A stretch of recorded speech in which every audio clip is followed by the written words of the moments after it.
And it's up. How's it going, everybody? I gotta make sure it's actually y'all. up on YouTube as well. Oh, yeah. Oh, come on, YouTube. Get your crap together now, too. Don't make us look bad. There it is. Episode 52. Yeah, we should have already been at this point, but current work became quite a nightmare in the middle of the summer. So I missed 2 weeks there. I was sick one time, he was sick another time, and then we had some other things going on. So I think we ended up missing 5 total weeks out of last year. So not too bad. Wow. Pretty close to really consistent. Nah, man, that's a lot of shows, man. It's a commitment to do it weekly, for sure. Yeah, it's not too bad. It's kind of gotten to a routine now. It's just like, oh, That's good. Yeah. That's right. Right on. So, all right, who we got in the chat here? How's it going, everybody? We got Chris, we got Jig Squad, Rick, Tim, South Jersey, David, Jeff, Darius. Oh, man, a lot of people here. David, damn. What's going on, everybody? Oh, John, there he is. Oh, John was the first. John was here an hour early. 7:12. John Mango, you got to love John, man. We actually just took him fishing 2 weeks Did ago. you really? Oh, yeah, no way. First That's trip awesome. out, and it sucked. It's terrible. Dude, water was, I mean, the lake we had fished, because we had limited time, Yeah. and it was like 2 hours from my house. I mean, we're in southern New Hampshire, so anywhere we want to fish for open water this early, you have to drive down to Cape Cod. All those kettle ponds out on the arm, they stay either really, really thin ice or open water almost year round. Anytime we get that Wow. polar vortex crap up here, that usually will freeze everything. And we got close to that. So this pond, which typically stays ice free, probably had a couple inches on it. We got there 2 days after it iced out. There was 40 feet of ice still blocking the ramp that we used the boat trailer to push it out. And water was 35, 36 degrees. So It was cold. we tried. We had 5 hours. John was the only one to catch something. He caught a pickerel. So he's, that's how it goes. Wait, that's why they call it fishing and not catching, man. You get high hopes. Exactly. Yeah, we've all been there, man. The grinder day, the grinder derby, no question about it. Yep. So, hey, well, thanks for having me on tonight. I appreciate it, man. Thanks, Yeah, Sean. man. Thanks, Andrew. Thank Yeah. you for joining us. We'll give everybody, well, what time? You know what? Good enough. We usually wait 5 minutes, but close enough. There's plenty of people here. So, yeah. Oh, again, okay. Eric, Oh, yeah, thank you you for got- joining us, man. Heck yeah, man. I'm going to give you the floor for a little bit. So tell us about yourself. You, like, where you came from as, an angler, what got you started Sure. in it, the whole 9 yards, and especially everything you've got going on with Epic Eric Bass Labs. Right on, man. Right on. So, like most kids growing up, my mom and my dad got me into fishing, man.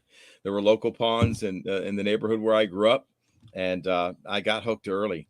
I was pun telling you intended. guys, yeah, exactly, man. I was telling you earlier with the show, man. I can remember going to, I was a paper boy, right? So I delivered my newspapers, and once I was done, I'd take my little Bass Boss tackle box that I had, I'd carried on my bike.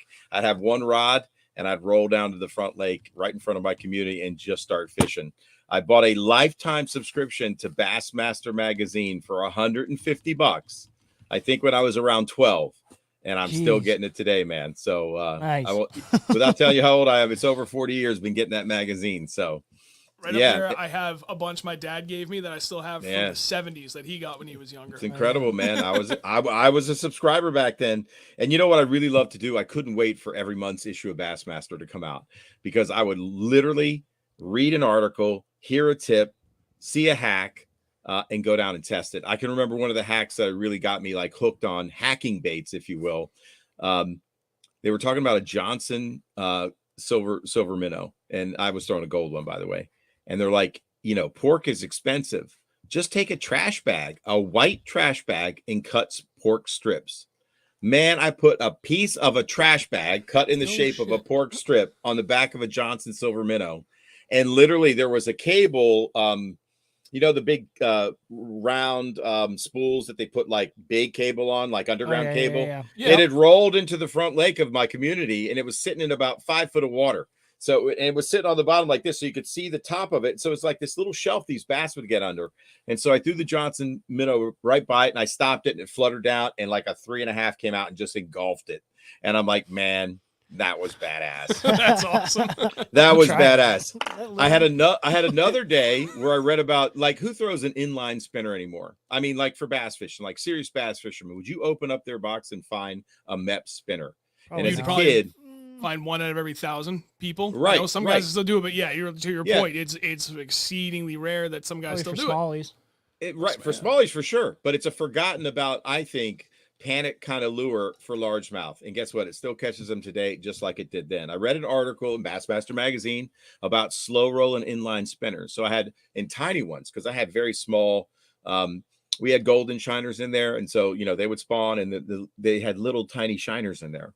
So I took a number 0 MEPS on 6-pound tests, and I slow rolled it in March. And I remember catching like over 20 bass. The biggest on that MEPS was 5 pounds. Oh my God. Wow. That's crazy on 6-pound test, little bitty baits. And so that kind of, it leads you into thinking about, there's finesse in just about everything bass fishing, right? Finesse plastics, but there's also finesse crankbaits. And that's one of the things I want to talk about tonight. How I got hooked on crankbait fishing. I told you guys before the show, but I'll say it again. So there was this farm pond, actually a golf course pond that I used to fish, Golden Triangle, and it was loaded with fish. They used to eat a mirror lure, if you can believe that. This mirror lures are really popular in salt. And it was the jointed mirror lure with a metal lip. And they just love that black and silver with an orange throat mirror lure. And I would always catch good bass. The pond was maybe 8 to 10 feet, and, probably dove 5 to 6, but I would catch them. So I just fished that golf course pond. I'm walking by the farmer's pond on the hill. It was windy that day. My hat blew off. I had a mud bug on, a Fred Arbogast, another metal lip crankbait. And so I went to try to catch my hat, it's floating to the middle of the pond. I fired a cast out there, lined it up with my hat, thought I was going to snag my hat. I made 2 or 3 cranks, man, and wham, my rod just loaded up, man. I 4 casts in a row, 3 casts in a row, something. I caught multiple fish. They were fatties. And, when you get on a run like that cranking, that was the first crankbait run by accident.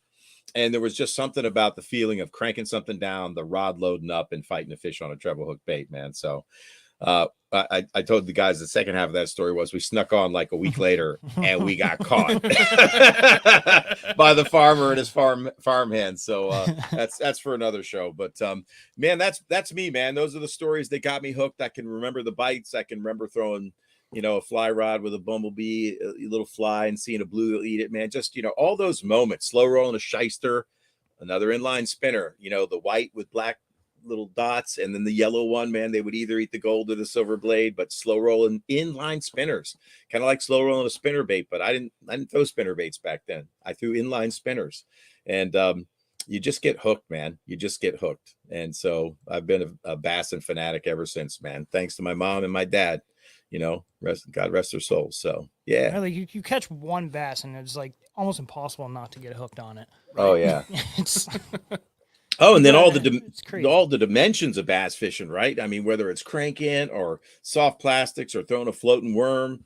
I can remember throwing the man's jelly worm in a gin clear pond and watching those bass swim up to it. Seeing big fish and hail a crankbait, like I was telling you guys earlier, throwing a Chinese Big O around some buckbrush in this gin clear pond and watching look like a double-digit fish come out and inhale it and spit it out before I could say I didn't even respond. I mean, it was like in an instant. Moments like that just are ingrained in your brain where you can remember cast, fish, what you were throwing, where you were. It's so wild how fishing does that to you, right? I know. I mean, like him, he can literally remember every single catch, everything. Literally every conversation we have on the boat from 3 years ago. You remember April? Remember that time? April 2nd, 1943. Remember that? No, I really do. It's wild. And he's like we were fishing with another one of our buddies, Todd, and he does videos too, and he would brought that up. We go out, and just for me, it's easier. I'll rock 5 or 6 GoPros. I've got. Now on the new ones, I've got 512 gigabyte cards because I want to just set them up when I get there and let them run. So I never have to miss anything. Separate audio recorders, it works. And then he's like, how the hell do you go through 10 hours of footage? And I'm like, I don't know. I literally can remember, I'll go through and I'll be like, oh, yep, okay, I remember that. A catch was about here. Yep, there it is. And I'm like, okay, I know there's another catch right here. Oh, you know what? 10 minutes before that catch, we were talking about something that was really specific to what we were doing, and it panned out. And I go back and I find that, and I bring it in. I don't know how I do it. It's one of the few things that I'm really good at that I'm like, good job. That's awesome, man. That's awesome. So we're all hooked on fishing. So it brings me to present day. How did I get involved in, being on Smallmouth Crush, which I'm sure a lot of you guys know me from. I think you guys know me from there. Mm-hmm. Streamed on, different podcasts. It's all about the baits for me. I'm a bait hacker, self-professed. I'm a crankbait nut. I love the business of lures and, always trying to find something different. I dove deep into JDM. But anyway, long story there. Travis Manson. I used to fish on the Upper Bay, fish with a guy named Jack Rinkers, fish some team tournaments, got into that whole scene up there. Travis worked for Jack Rinkers at the time, and my son was playing lacrosse. He actually had a lacrosse tournament up near Lake Champlain, and I'd never been. And Jack was like, Travis is up there practicing for a tournament. Why don't you see if he'll take you out for a half day? So he hooked me up with Travis, fished a half day with Travis, caught a few fish. Now I know Travis. More team tournaments, hanging out with Travis. He sees that, I know a little bit about crankbaiting. He wants to learn a little bit about crankbait, and he says, let's go out and shoot some videos. Literally within the first 3 videos, we had a week apart, like 2 25-pound plus bags on, my crankbait areas, techniques. And it was just, it made for great footage. Had I not lost that 7.5 wrapped around a piling, it would have been, we would have had a shot at a dirty 30. I've never done it. And in the state of Maryland, to do a dirty 30 is pretty spectacular. It is a rare event. But this brings me to my next point. This was a pre-spawn, post-spawn spot. And we had pre-spawn fish there and post-spawn fish there. Because on my rivers, which are tidal, the post-spawners are right where the pre-spawners were. They go right back to it. They might not always eat a crankbait. You might have to slow down, throw a shaky head. For me, pre-spawn and cranking go hand in hand, man. I love throwing a crankbait for pre-spawn bass. And I like throwing a finesse crankbait when it's cold. And that can take the form of many, many things. But, you want to dive right into like the arsenal and what I might pick up first? Or you got any questions for me on the Bass Lab? Let's go straight for it, man. Let's start with the ice out stuff because especially for us in southern New Hampshire, like only a couple weeks away. Yeah, like most of the southeast corner of Mass, like all of Cape Cod, upwards of like Plymouth, Mass, getting really close to Boston. That's like either ice out or on the cusp of it. A lot of spots in Rhode Island, Connecticut. Like it's probably within the next week or two, we're gonna have a ton of water here, and everything is gonna follow suit 2 weeks after that. So now's a great time to get people in that mindset of like, all right, for those that love cranking, like, what's your ice out approach? We could do it. But I forgot to cover one big thing: the Bass Lab. How did I get there? Right? You asked me about that. I kind of got to cover that, right? So I was never a social media guy. I vowed never to be on Facebook. Never to be on Facebook. Twitter came and I was an egg for forever. My kids were like, "You're lame." I'm like, I don't care. I just don't care. I don't want to listen to the noise. I don't want to see people argue. I don't want to argue with my friends. I don't want any of it. None of it. And so when I started fishing with Travis, of course, I end up on a YouTube show video, and I'm like, well, that's kind of neat, and I had no place to no creative outlet for me, right? Winter times are tough on me. I kind of roll around in the Bass Lab, which I've had for years, and paint lures, make lures, hack stuff up on the computer, looking at JDM, getting down into the vortex of craziness. And so I started an Instagram page, and I think Travis nicknamed me in one of those 2 videos. Actually, there's a third video. It was a fall video where I was slow rolling a spinnerbait on channel swings and came up with a great bag. We were on my boat and won a championship on the Upper Bay doing that. And he turned and he said, "Epic Eric, how does he do it?" And so that kind of stuck. It stuck after that. And I'm like, I don't want to call myself that. That's dumb. Right. And so the guys from Ike Live and the Bass University, I got to meet Eric the intern, Brian the carpenter, and we went to the Harrisburg Fishing Show, the Great American All Outdoor Show, and I was helping Travis.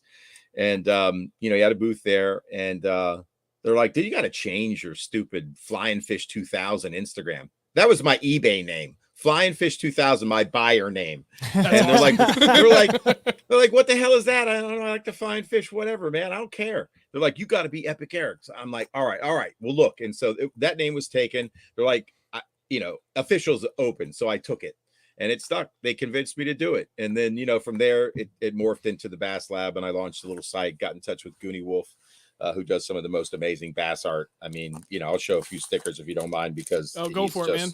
Dude, he's ridiculous. So this one right here on my hat. That's Goonie. That's Goonie. Dude, you know it. So this is my newest one. Tug Life, man. He just nailed it, man. And he did a little graffiti. Yeah, his name's on the wall, and he graffitied Epic Eric's Bass Lab on the wall, man. And I always wanted to do a Bassapalooza one, man. Why ain't there a festival for bass? We got to do it. Let's do it then. Let's do it. We can do a Northeast specific one just for us. We'll meet somewhere in the middle. No, just kidding. You come up to Lake Champlain, and everybody will be happy. Oh, really? Everybody loves Champlain. We could do it there. Hell yeah, man. Champlain's Hell ridiculous. Yeah. And it's one of my favorite ones because I am a river rat. So that's the river rat one, man. And yeah, I'm wearing the tee. They are available on the Bass Lab. There's a t-shirt. So nice. This one, Rise and Glide, because I am a big bait nut. And then Goonie just nailed this one for me, man, the Bass Lab. So they're all available on the Bass Lab. And then the Legendary Lakes Tour, that's a whole nother night of conversation. This is my kind of my passion project. This is my YOLO thing. I'm going on a YOLO bass tour, man, across the country. I'm going to fish all the lakes I've been reading about since I've been a kid. And I'm going to hook up with bait makers and collaborators and, you know, hopefully meet some of the people that I talk to on the streams and just if you're ever in the Northeast, hit us up. Yeah. Oh, it's going to be, yeah, there's a northern swing of this thing for sure, man. So you can't not go up northeast and do it. So that'll be hopefully with Travis. But I'm getting older, man. Can't wait. So that's the Bass Lab, man. So, I occasionally make lures. I'm starting to sell some of my personal collection. I'm collabing with bait makers like Marty Burns, Big M. He's on the show tonight. He is a balsa maker extreme. He hand carves baits. TK Stanley paints them. Sometimes TK paints patterns that I come up with. So it's this is pretty cool.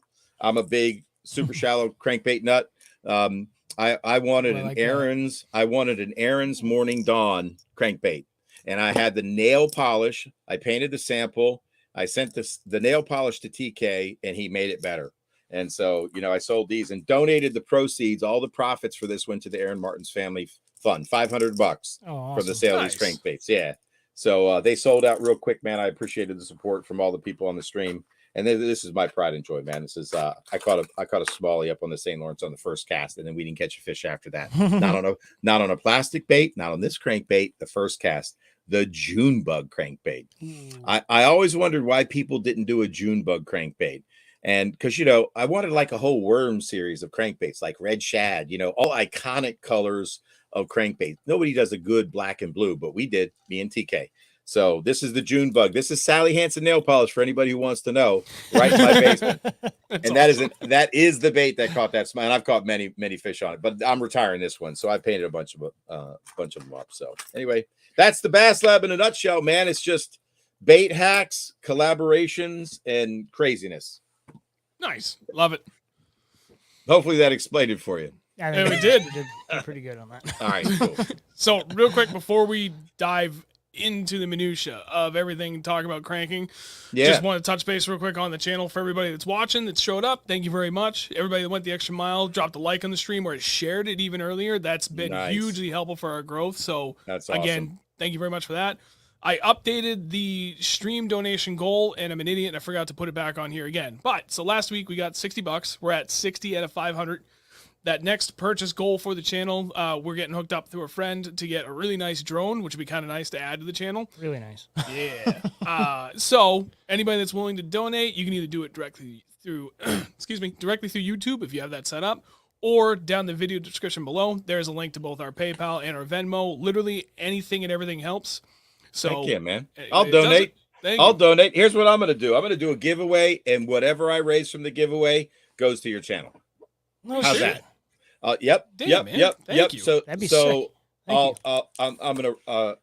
We got to pick a winner. So you guys have some random generator or something like that. Oh yeah, I can pull up a random number generator. Okay, so you get all the stickers in the collection. How's that sound? It's called the sampler pack. It's every sticker we make at the Bass Lab. Plus, I'll sweeten the pot.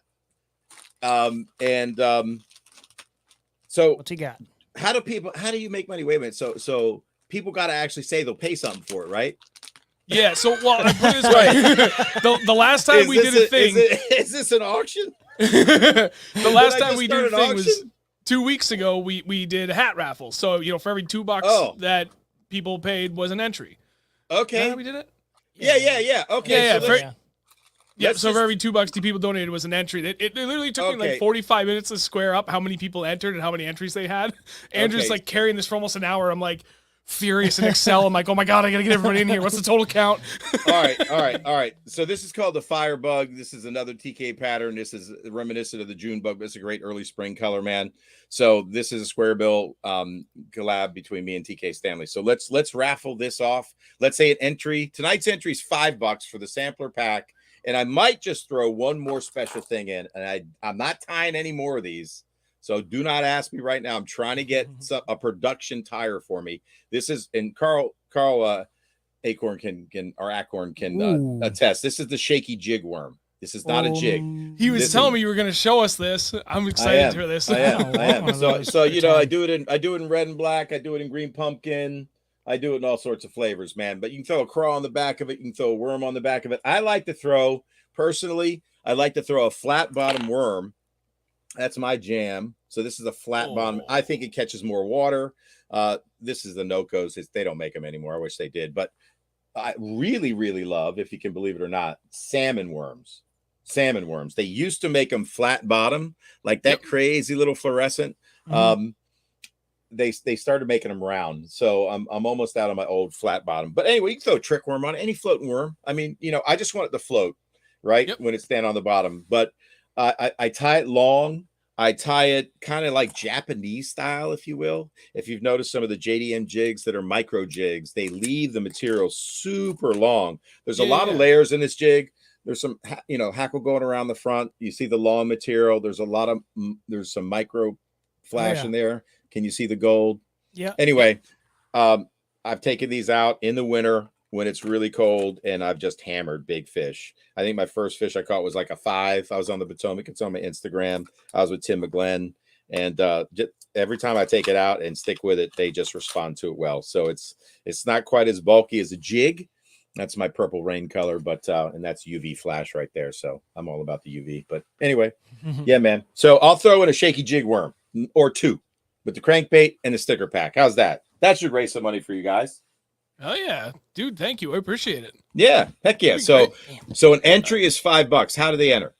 That'll work. Anywhere you donate, we'll put it that way, and I'll start compiling the list. And till what, 9 o'clock? We'll say. So it gives everybody 40 minutes. So any entry. 5. Should we just cap it at 1 each? That way we can make life a lot easier. That's fine. Hey, it's your donation. It's your chance. I'll come to you. All right. No, I know. Your call, man. I'm not going to say no. If people want to do multiple entries, it's all you. I will get it figured out. So $5 an entry, and then we'll pick a random number from it. I'll enter everybody in an Excel sheet and randomize it. Then we'll do a random number generator based on total of entries, and we'll do it just like last time. Right on. There's a guy from Texas that won $1,400 last year on that Shaky Jig Worm in Texas. Did he really? Damn. So, sure enough, man. So it doesn't just work in the Northeast. It works because, I mean, what's better than a jig? I don't know, Shaky Jig Worm. So yeah, right. Let's just say it's the companion to the jig. I like it. Okay, I like it's pretty cool. Yeah, heck yeah. Sick. Well, so let's start. That's awesome. So, absolutely, man. Yeah. So anybody that's interested, $5 for an entry, either in YouTube or Venmo. What? Oh, Marty Burns wants to donate one of Marty Burns' cranks, and because Marty Burns sends me cranks, oftentimes to test, I will donate a Marty Burns bait. There you go. So this is well worth your $5. Marty Burns is a hand carver of balsa baits. There is no finer balsa bait made, in my opinion, because of the way he builds them. His baits are not fragile. He dared me to break one of his baits. He only uses select balsa. The way that he finishes his baits is second to none. Some of the baits I'll show you are, painted by TK Stanley Tacklecraft down in Mobile, Alabama. I don't think there's a better bait painter in the country. I've caught tons of fish on Marty's baits. He's just a master carver. He gets it. He gets the bill angles correct. They come true. They run true out of the pack. You might have to tune it, obviously, but they're dynamite. So let me pick a Marty Burns out of here and let you guys go at it. Yeah. What color? You just want like a shad color? Yeah. I mean, that works pretty much anywhere. Right. Anyway, a shad color works anyway, right? Okay. Let's pick a Marty Burns bait. Okay. There we go. Little flat, semi flat, little thumper right there, man. Ooh, I like that. Yeah. So it's cool. And maybe it has a ticker. Oh yeah, it does have a custom ticker, and you'll never hear another ticker like this in the business. So I'll just say that. There it is. Yeah, there you go. So let me give you guys a close up of what you're getting. Ooh.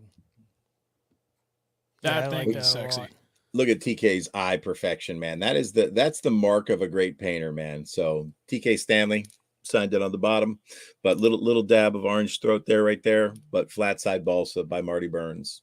Hard to come by, man. He's not going to build them forever. It's really So good looking. Marty's one of my favorites, man. He's an old school builder. I don't want to get one too. Can I donate $5? Yeah, this is probably a 3 to 5, depending upon, you know, so what line size you're throwing it on, right? So you call it a medium runner, medium to shallow runner. I'd call it a shallow runner, not super shallow, not a medium runner per se, but 3 to 5, square billish, if you will, depth wise, square billish depth wise. So round bill, yeah. That's about as much cranking I've done as just square bills. There you go. Marty, thank you for telling me. I can never keep up with his models. This is the MP flat with a single knocker. There you go. And I'll put some badass, some badass hooks on it for you. So there you go. Coming from the Bass Lab to you. To help the channel. Thanks, man. Appreciate it. Man. Yeah, well, thank Marty. Marty's the builder. I'm donating the you know, one of the special runs from TK on the Junebug-ish. That's called Firebug. So you get 2 cranks, a couple Shaky Jig Worms from the Bass Lab. You guys are getting nothing like up. it out there. Yeah, man. Hell yeah. I'm jealous. That's a damn good pack and some fire stickers. Are you kidding me? Right? Damn right. Oh God, now I got to keep up with all the messages. Oh, boy, It's good.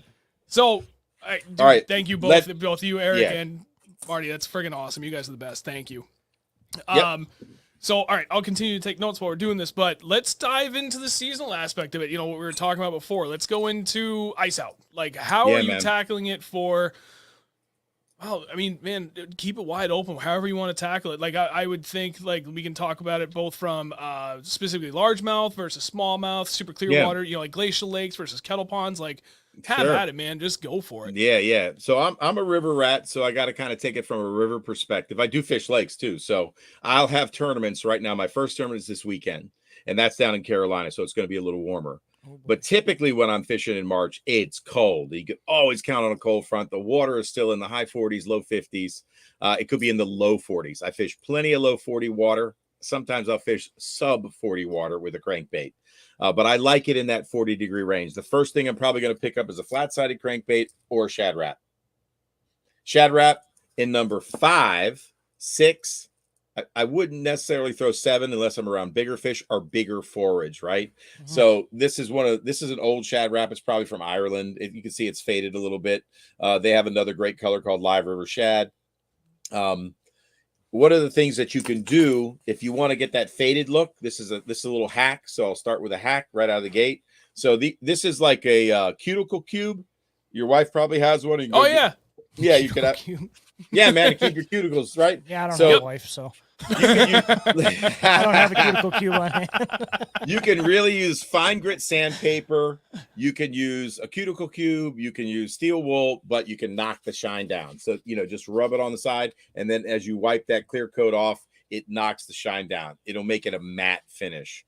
And why do I want that as a matte finish or faded out? Because bait fish in cold water, who's caught a bass that looks like a ghost? Yeah, they're white. They don't have a lot of color. Same thing happens to the bait fish. So essentially what you're doing is matching the hatch when you're doing that, right?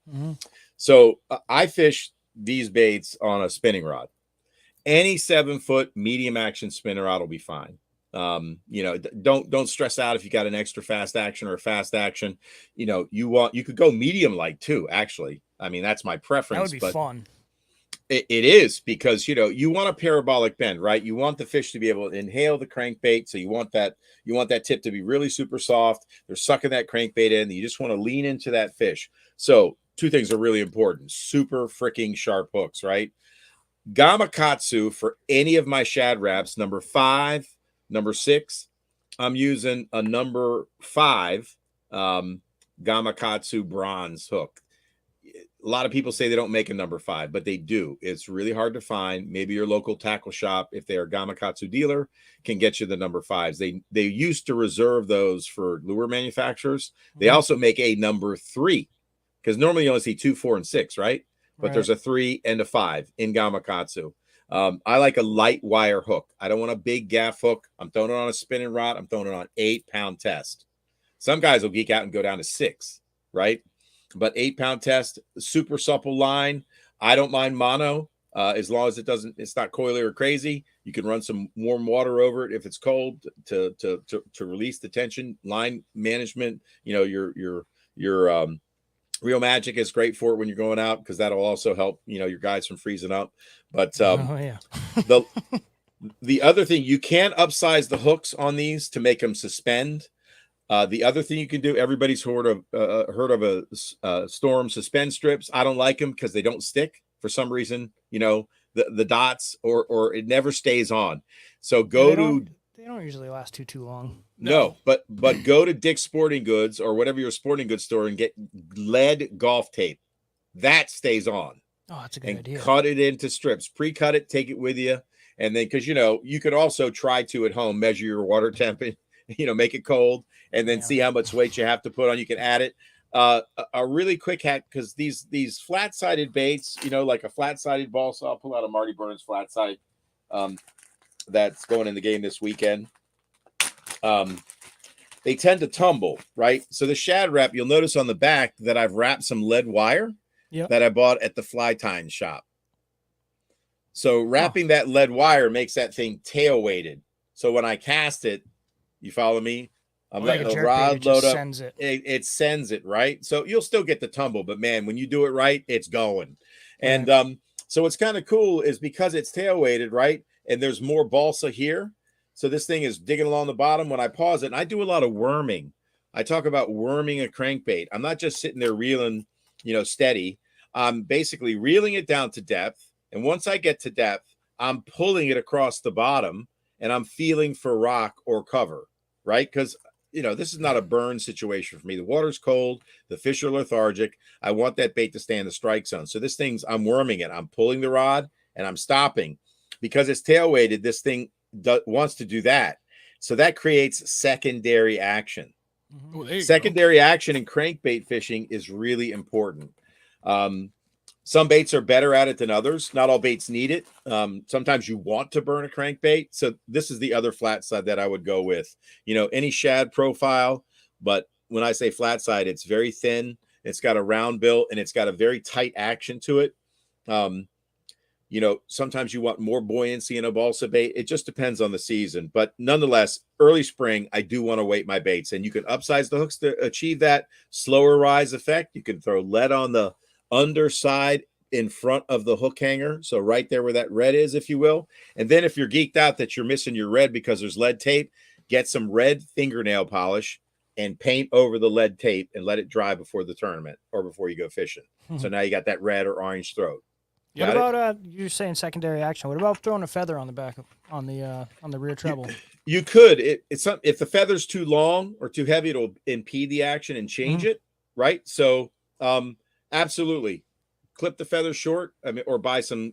I think the X-Wrap replacement tails are pretty good. I tie my own, but I would tie it way shorter than I would like on a popper. You don't want a lot of feather material, but absolutely, that's just another strike indicator. I don't use it a lot because I feel like the bait's got enough action and that's what's creating it. Jerk baiting for sure. Again, I think it's a great idea. You can try it. Absolutely. Why not? Yeah, I'll try it. Why not? Yeah. I do some crazy stuff with some lures and jigs and all that stuff. So honestly, right. Throwing full-size worms on jigs. Right. They'll eat it. Right. They'll eat anything that's moving pretty much. Absolutely. Absolutely. Another thing I do is I use a lot of nail polish. So this is it's like a purple holographic. I don't know if you can see that. Yeah, I can see that. Paparazzi. So if I wanted to add, paparazzi is what it's called. So if I wanted to add like a little purple shoulder here, I've already buffed it up. So I've scuffed up the finish, right? Just make sure it's clean. Anybody that paints know you got to have a clean surface. And then I'll just drag that nail polish right across the shoulder right there to give it a little glint. I've done that many times on lures that were like a black shad and I want just a little bit of flash. I'll put it right down the middle of the body.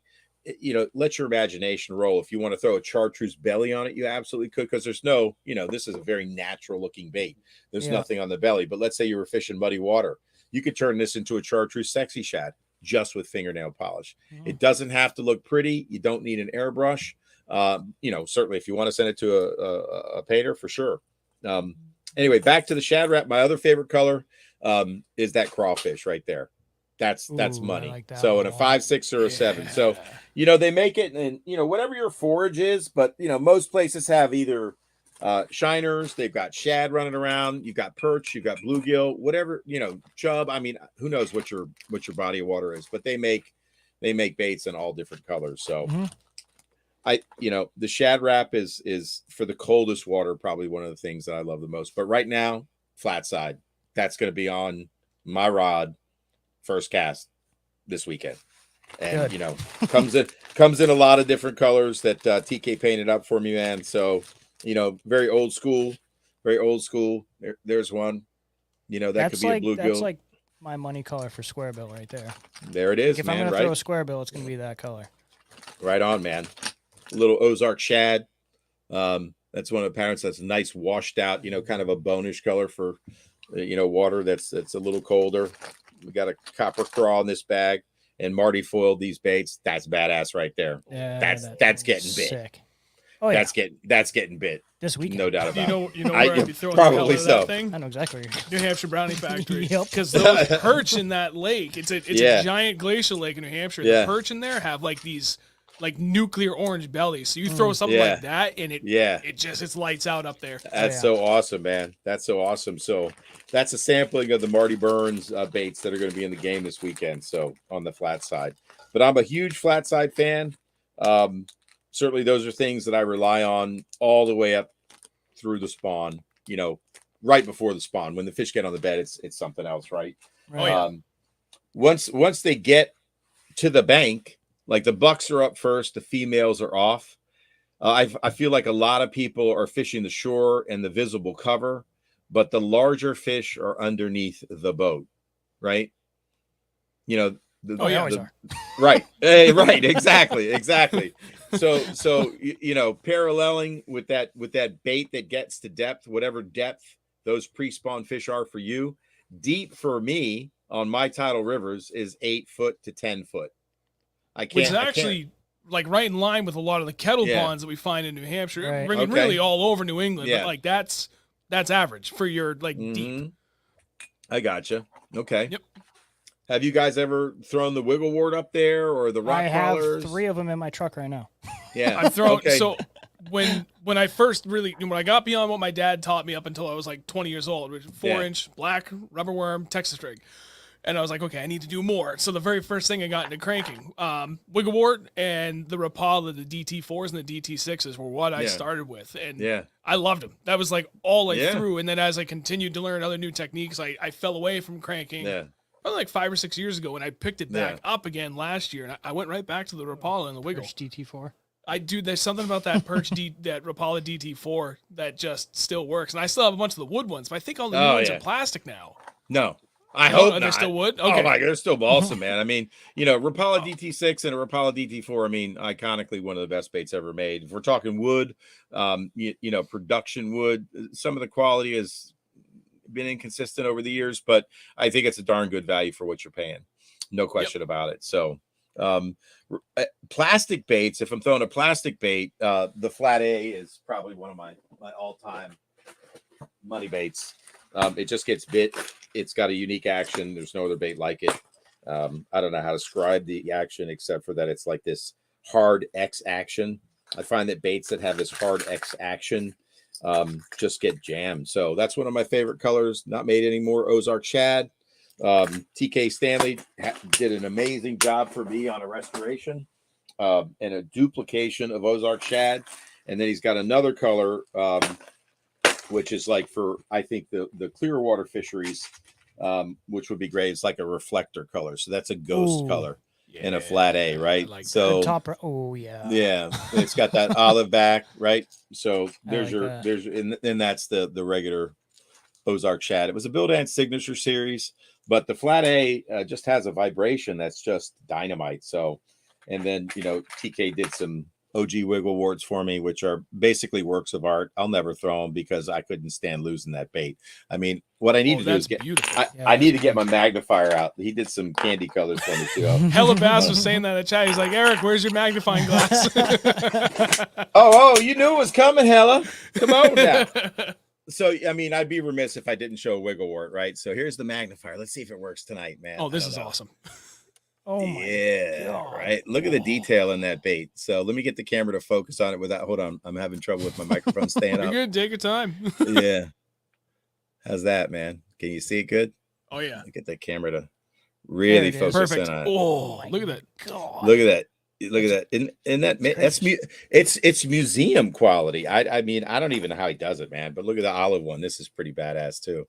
So look at that. Oh, color. that's awesome. I like that one a lot. I mean, look at the bill. I know, right? A little bit of just a little bit of orange. Can TK paint or what? You can paint his ass off. Yeah, you can. And then this is kind of like the candy colors, man. It's translucent, but not. I know that's. Is it matte? Yeah, that's a matte finish, right? He paints in matte as well as. I Pretty like cool, right? Yeah, man. Oh my God, I'm looking forward to going like later in the stream, going down that rabbit hole when you're going matte versus like glossy versus. Who knows, like, man? I throw both, man. I don't know. It's like let the fish tell you, right? I mean, you got to let the fish tell you. Who knows? Who knows? Oh, yeah. Go home and order 100 wiggle words. right. Send them to you so you can paint them. Eric, but do your thing. That's the TK Stanley box right there of all TK's paint. Wow. There's more where that came from. Look at the wall behind you. Jesus. Nah, it's nuts, right? So yeah, flat A. If it's plastic, flat A, wiggle wart for sure. I like the OGs. I mean, a lot of people debate it for eons. Is the OG better than the new one? The new ones catch them. The old ones catch them too. Guys are still paying great money for the old ones. So I don't know. Can you recreate a terrible mold? Because that's what made it, run and hunt was the mold and the lip wasn't correct. Oh, okay. And so you get this crazy hunting action. Yeah. And then they change the mold, ruin the bait, and then they try to recreate the old mold. So did they do it? Sure. I don't know. But when money's on the line, I'd be tying on an OG wiggle wart that I knew was tuned up, right? So yeah, and you kind of gotta throw it to know it, right? Meaning you gotta throw that bait and you gotta see how it's operating for you. But that's a hard thumping, wide wiggling bait. I mean, if you're in the Ozarks, they're throwing a wiggle wart for sure. And it works on northern bass too. It works on my bass on the rivers. It works. And look, the rock crawlers are great baits too. So just a little bit different action in my mind. Nice. Yeah. I'm excited to go crank now. I just seeing them, I'm just like, oh my God. Dude, it's. I mean, I understand. I completely understand everything of why you live for this because it's something else. Like, yeah, jig thump, straight up bonerific. Spinnerbait thump, that's also straight up bonerific. Yeah, but right. like, having that softer rod, and I mean, sometimes even when they thump a crankbait, it's still almost just kind of like a little thump, and you load into it, and your fucking rod doesn't move. And you're like, oh yeah. You feel that first head shake, good. and it's like, oh. Absolutely, man. There's no question about it. So somebody asked what pound test, and if I was throwing fluorocarbon when I'm throwing a Shad Wrap. I don't throw fluorocarbon when I'm throwing a Shad Wrap. I throw mono. I just like it better. I don't need to be fast. I don't need to feel every little detail on the bottom. I know a lot of guys like, cranking with graphite rods. I like a composite rod. The old G Loomis CBR series was awesome. They're the bronze ones. I think they're bringing those back. I'm a G Loomis fan. I love their micro tapers. They're correct. They're splined correctly. I don't know if anybody understands. If you're a rod builder, you know what I'm talking about. Maybe it's spine and not spline. But anyway, a rod has a spine or a spline, whatever you want to say. And that's the center axis to it. Yep. It's properly guided when the guides are down the spline. And you can pick up a rod that's built in a factory where they're not paying attention to that. And you got to risk breaking the rod. Yeah, right. You hold it by the tip, believe it or not, like the butt's on the bottom of the floor, and you're holding the tip. And if that rod wants to jerk either way, it's not splined correctly. It should just bend over and not fight you. I remember I had a rod that wasn't splined right, and I went to set the hook on a jig fish, and that rod wrenched. Ooh. And I checked this. Yeah, man. And it just was all wonky, man. So you lose your power. But anyway, I like a composite rod, which is a blend of graphite. So I get the sensitivity, but it's got glass in it as well. There's lots of great cranking sticks out there. Get something you're comfortable with. I'm not hung up on G Loomis, but that's just, I still have the old rods I bought forever ago. Knock on wood, I haven't broke any. And, they were $200 back then, and it was a good value. And if I saw them used, I buy them used because they were that good. So nice. Yeah, man. So spinning reel for me doesn't have to be a super fast reel because the fish are cold. So, you know, in fact, I want a slower reel. I like man, it was a Daiwa Surte. It was like 5.3, 3-1. So I wasn't picking up a ton of line. That's a slow reel, right? Yeah, it is. Because, you know, yeah, I'm not trying to recover line. The fish aren't charging me. It's basically they're loading up. It's a mushy feeling most of the time. You know, the air temps in the 40s. The water temp could be below 40 or in the low 40s or in the mid 40s. They're not super crazy at that point, right? Now, as the water warms up, they're starting to chew. That's when I'll go to my bait caster. So that Burns flat side that I showed you, I'm throwing that on a bait caster. I'm throwing that on 10-pound test. I'm stepping up with my flat size to 10. For other baits that may be running a little bit deeper, I'm throwing 12, and then I'll keep stepping it up from there. So, but specifically in the spring, flat sides, man. And look, square bills will catch them too. There is a period for me pre-spawn where the larger females have moved up off those channel swings. They are shallow. They are shallow. And I am a big fan of a big crankbait. I like a big crankbait. Everybody else is throwing 1.5s, right? Everybody's got 1.5 mini on their brain. Why? Because it catches a shit out of fish. Yeah, so this is not a knock on 1.5s. Don't get me wrong. But I asked Marty Burns to build me a big flat side balsa bait, and he did it. And I took it down to Florida, and the guy was like, well, you know, we don't catch a lot of cranking fish. You know, you can crank some shell bars. And I said, look, man, I just want to try it, right? So that's not what you said. You looked at me and was like, sir, do you know who the fuck I am? No, I don't have Epic in my name for no reason. So we found some shell bars, man, and I went to worming that crankbait, man. And it was I think they were post spawn at that point. No, I caught some giants, man. Oh, they were hungry. Yeah, they were hungry. So here's the flat side I showed you before. Yeah, see, and that's something I would throw, the bigger one. That's the Epic Shad, and it's got and this is a super buoyant bait. You can imagine that's a lot of balsa in that bait. I'm throwing a number 2 Gamakatsu on the back of that. I'm a big fan of red hooks. If you guys, in particular the Gamakatsus, because the Gamakatsu red hook has gold underneath. So as they chew the paint off it, and they do, I start to get a little gold glint coming through with that red. But anyway, and I like it on the middle hook hanger. I think it gives them a target.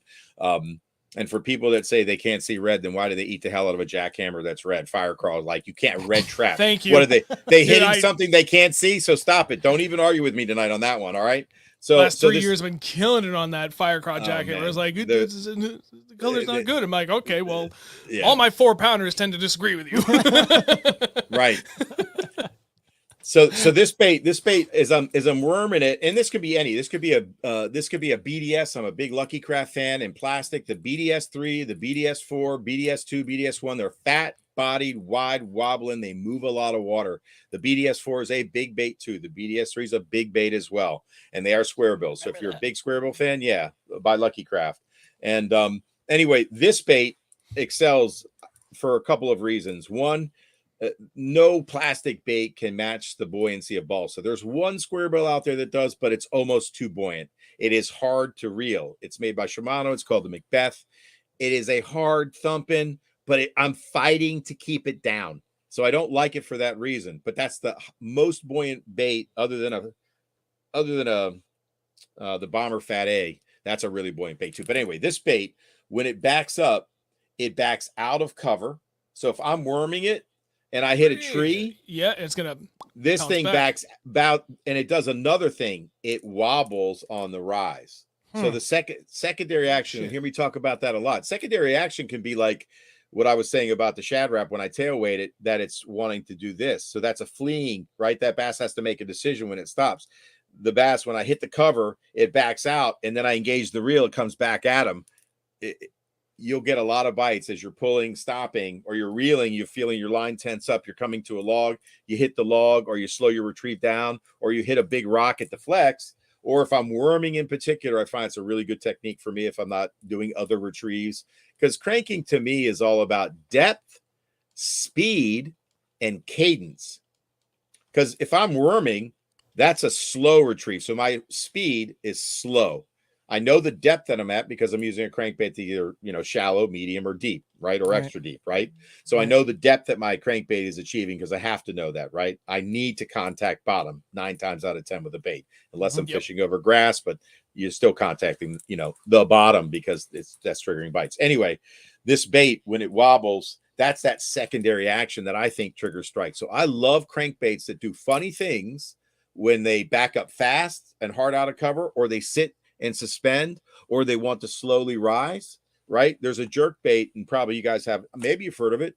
I used it with Travis. I used it on St. Lawrence, and he was throwing, your ever-present, what's the most popular freaking Lucky Crap jerk bait? The SP 100, I think. Yeah, one of those. Yeah. Yep. Yeah. So he's throwing the that pointer 100. I forget. Thank you. The pointer. Yeah. Yep. Pointer? The pointer. Yeah. It is the pointer for sure. It's the pointer. Yep. But I'm throwing. And this is not a crankbait, but anyway, it's a good example. So, ooh man, YMC. This is a flap slap, Mega Bass flap slack, and so it's a great shad profile. First of all, right? But I think what makes this bait, and it's not long and skinny but this is the best shad profile I think in a jerk bait. Anyway, as I'm doing my, I'm jerking it, right, and I'm either pop, and the pause. This thing on the pause wants to rise, and those smallmouth absolutely couldn't take that bait wanting to rise on the pause. With a red number 5 Gamakatsu, I was murdering the fish, and it was like 7. We may have lost him. Nope. Oh, you're good. There you are. You're good. Now you're back. Just a little hiccup. We're good. Okay, they wanted that shape, profile, and action. So anyway, you guys get the concept, right? Depth, speed, and cadence. You can impart cadence with your rod. You can do it with little snaps. You can, there's lots of things you can do on the cadence side. I think it more applies to jerkbait fishing, but with crankbait fishing, I like to think about cadence. And a great example of that for me was back in the day throwing the Rapala minnow, the cadence. I mean, some days they wanted that thing snapped like 7 times in a row hard, and I had to figure it out. Was it slow pops, hard twitches? Was it pulls, right? And so the same thing can apply to crankbait fishing. Most people just chuck and wind, but think about the mood of the fish. They might want your retrieve sped up a little bit. They might want it slowed down. They might want it wormed on the bottom, right? They might want it burned. Sometimes you got to burn for a bite, right? Especially those smallmouth. They want it moving fast, right? Yeah. And so 7-to-1, 8-to-1 reel. Yeah. Yep. And expanding on that, I had one day, it was either 4 or 5 years ago. I was out with Josh.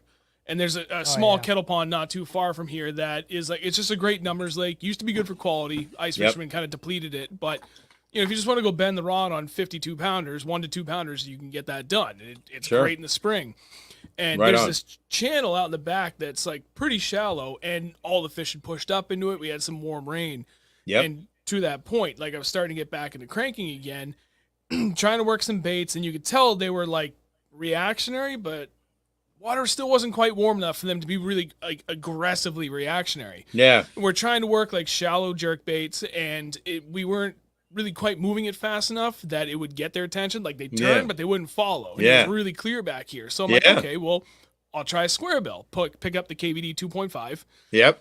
Start burning that. Square bill. Yeah, so not even really burning it back, but at a steady pace, keeping it just over the top of the grass, and you could literally see bass coming out of friggin' everywhere. And we were both looking at it oh, holy shit, this is gonna work. But they wouldn't close. So I'm okay, get the bait to the boat. 3 or 4 casts, same deal. They're literally doing the same thing. They're right behind it, a couple inches back, but they wouldn't close on it. So I was okay, next cast, I'm just going to kill it right in the middle of it. As soon as it gets behind it and see what happens. Yeah. Those KVD 2.5s, they skyrocket up when you kill them. Yeah, right. Yep. So as soon as I killed it, they got within an inch of it, and then it would just blow up to the top, and they just look at it, be yeah, no, fuck that. And then they swim off. So I'm I got a bunch of suspend dots. Let me try something. I throw 6 suspend dots underneath the belly of the bait. Yeah. Throw it back and just right beside the boat, and I halved that how fast it was coming back out of the surface. First cast, fish is right behind it. I kill it, and I just slowed that rate of that rise rate enough that they came up and choked it, and I just started slaying those fish. And nothing big or anything, but we're talking the beginning of April in New England, so it was super cold water. Yeah, but it was just to your point about figuring out the cadence and toying around with what you've got to make it work to what they need. 100%. Great, just a great example, and a fun day for me because especially at that point, we were getting our asses kicked the last 3 trips out before that. I'm like, that's why I went there. Like, I don't give a shit what I catch. I just need to bend the hook on bend the rod on a couple of fish, and we ended up catching like 40 fish that day or something. It was great. No doubt about it. And to your point, you know, when I throat weight a crankbait or I tail weight it, I'm leaving that bait in the strike zone when the water's cold. So that bait's crawling along the bottom, or I'm steady retrieving it. I hit a rock, it deflects, and I stop, and it just hangs there. That fish has to make a decision as soon as I engage the reel. Their nose on it. That's what I'm imagining is happening. I'm not watching it. I'm not a panoptic screen watcher. You know, I've fished with a little bit with Travis because he loves it.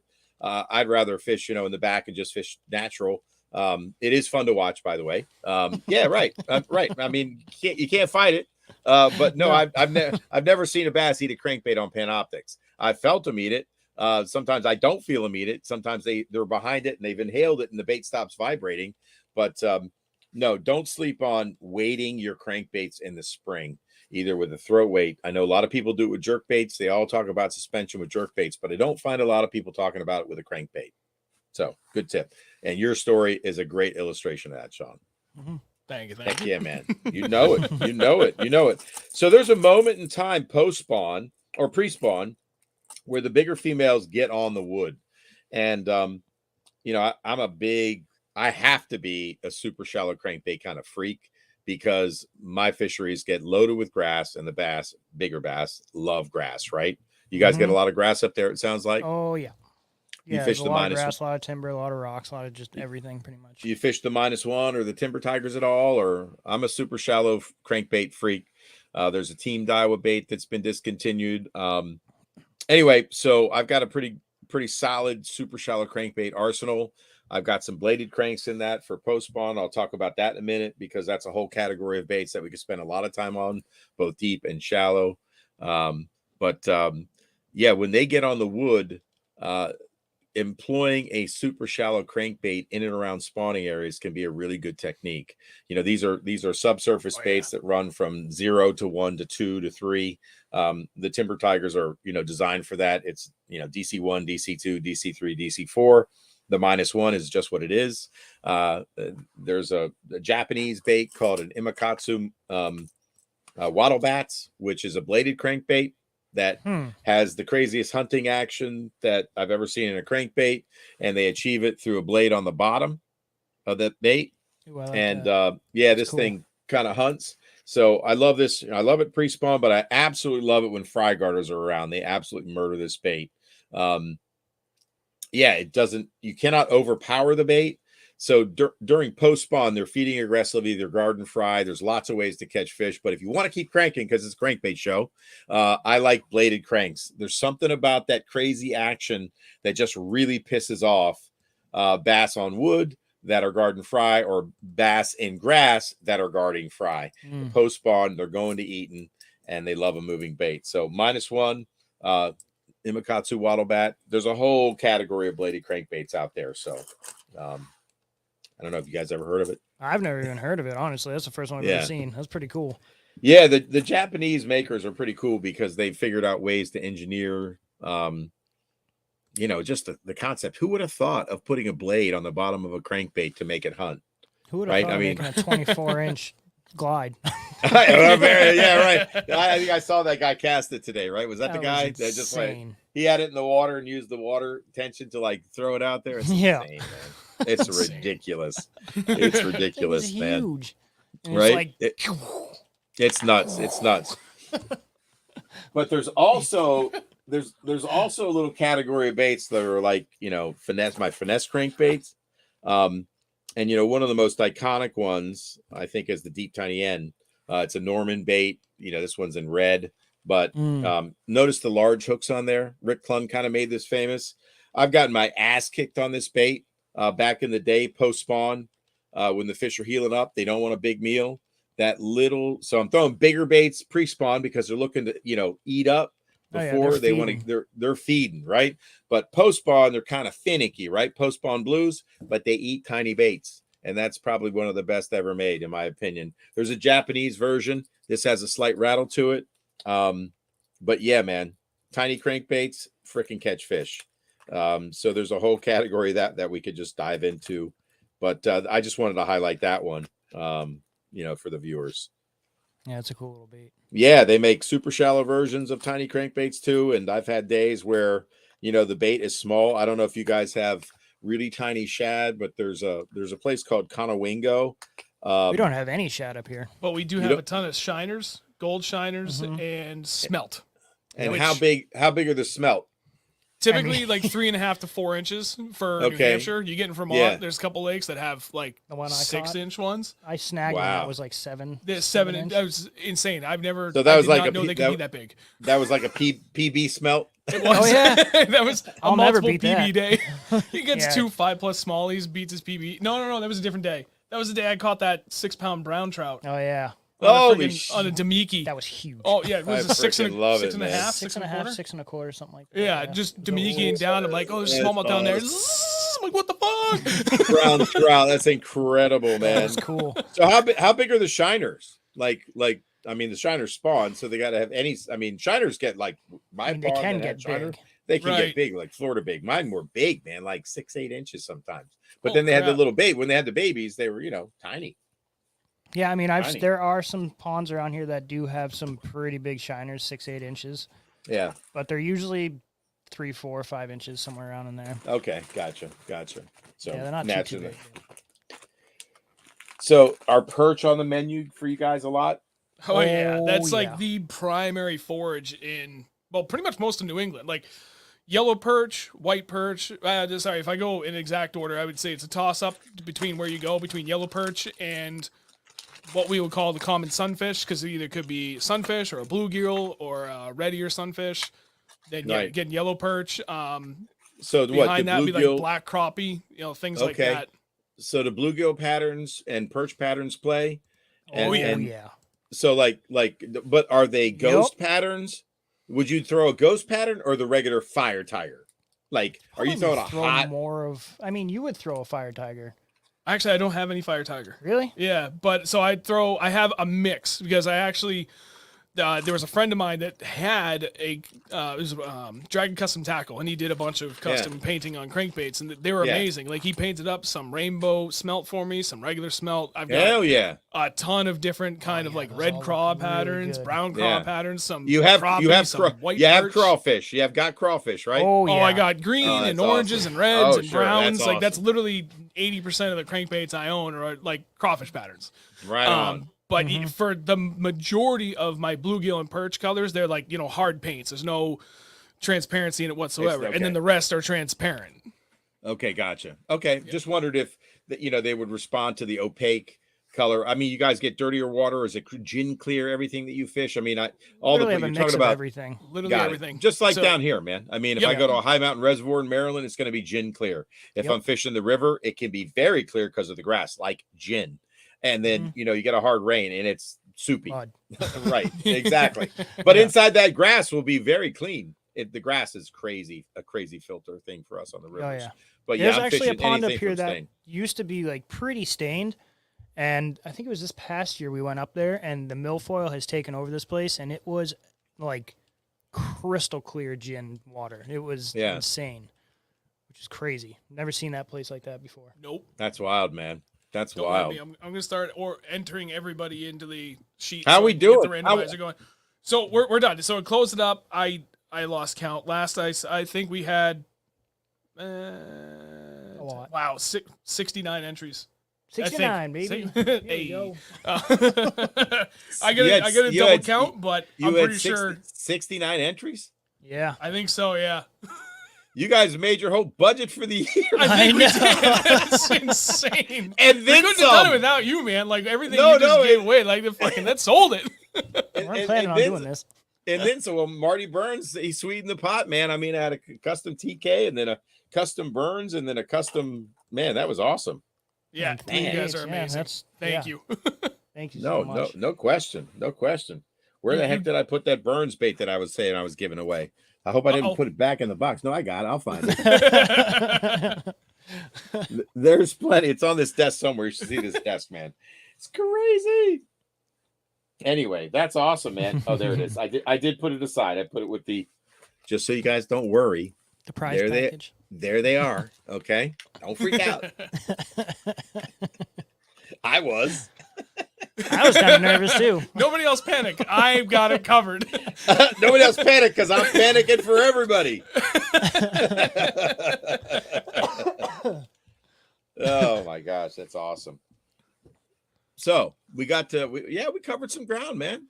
That was awesome. Yeah. So what was the other question I wanted? I'm gonna ask you. Yeah, go ahead, because I know we covered everything seasonal. We covered gear. We could probably ask a lot of that. There's a bunch of chat questions too. We need to circle back on. Yeah. Water clarity definitely too. Yeah. Did anybody ask questions? That I'm sure they typically I try to pay attention, but you know when you're holding. Oh, whoa! Chat's I been got going off, so it's, right, look, it's hard to keep up. I want to give you guys a great hack. Look, you need a plug knocker. Now look, I use I should trademark this. So if I see anybody try to mark this, I'm gonna be pissed. Anyway, I'm calling it the pocket plug knocker. So this is a 2 ounce weight.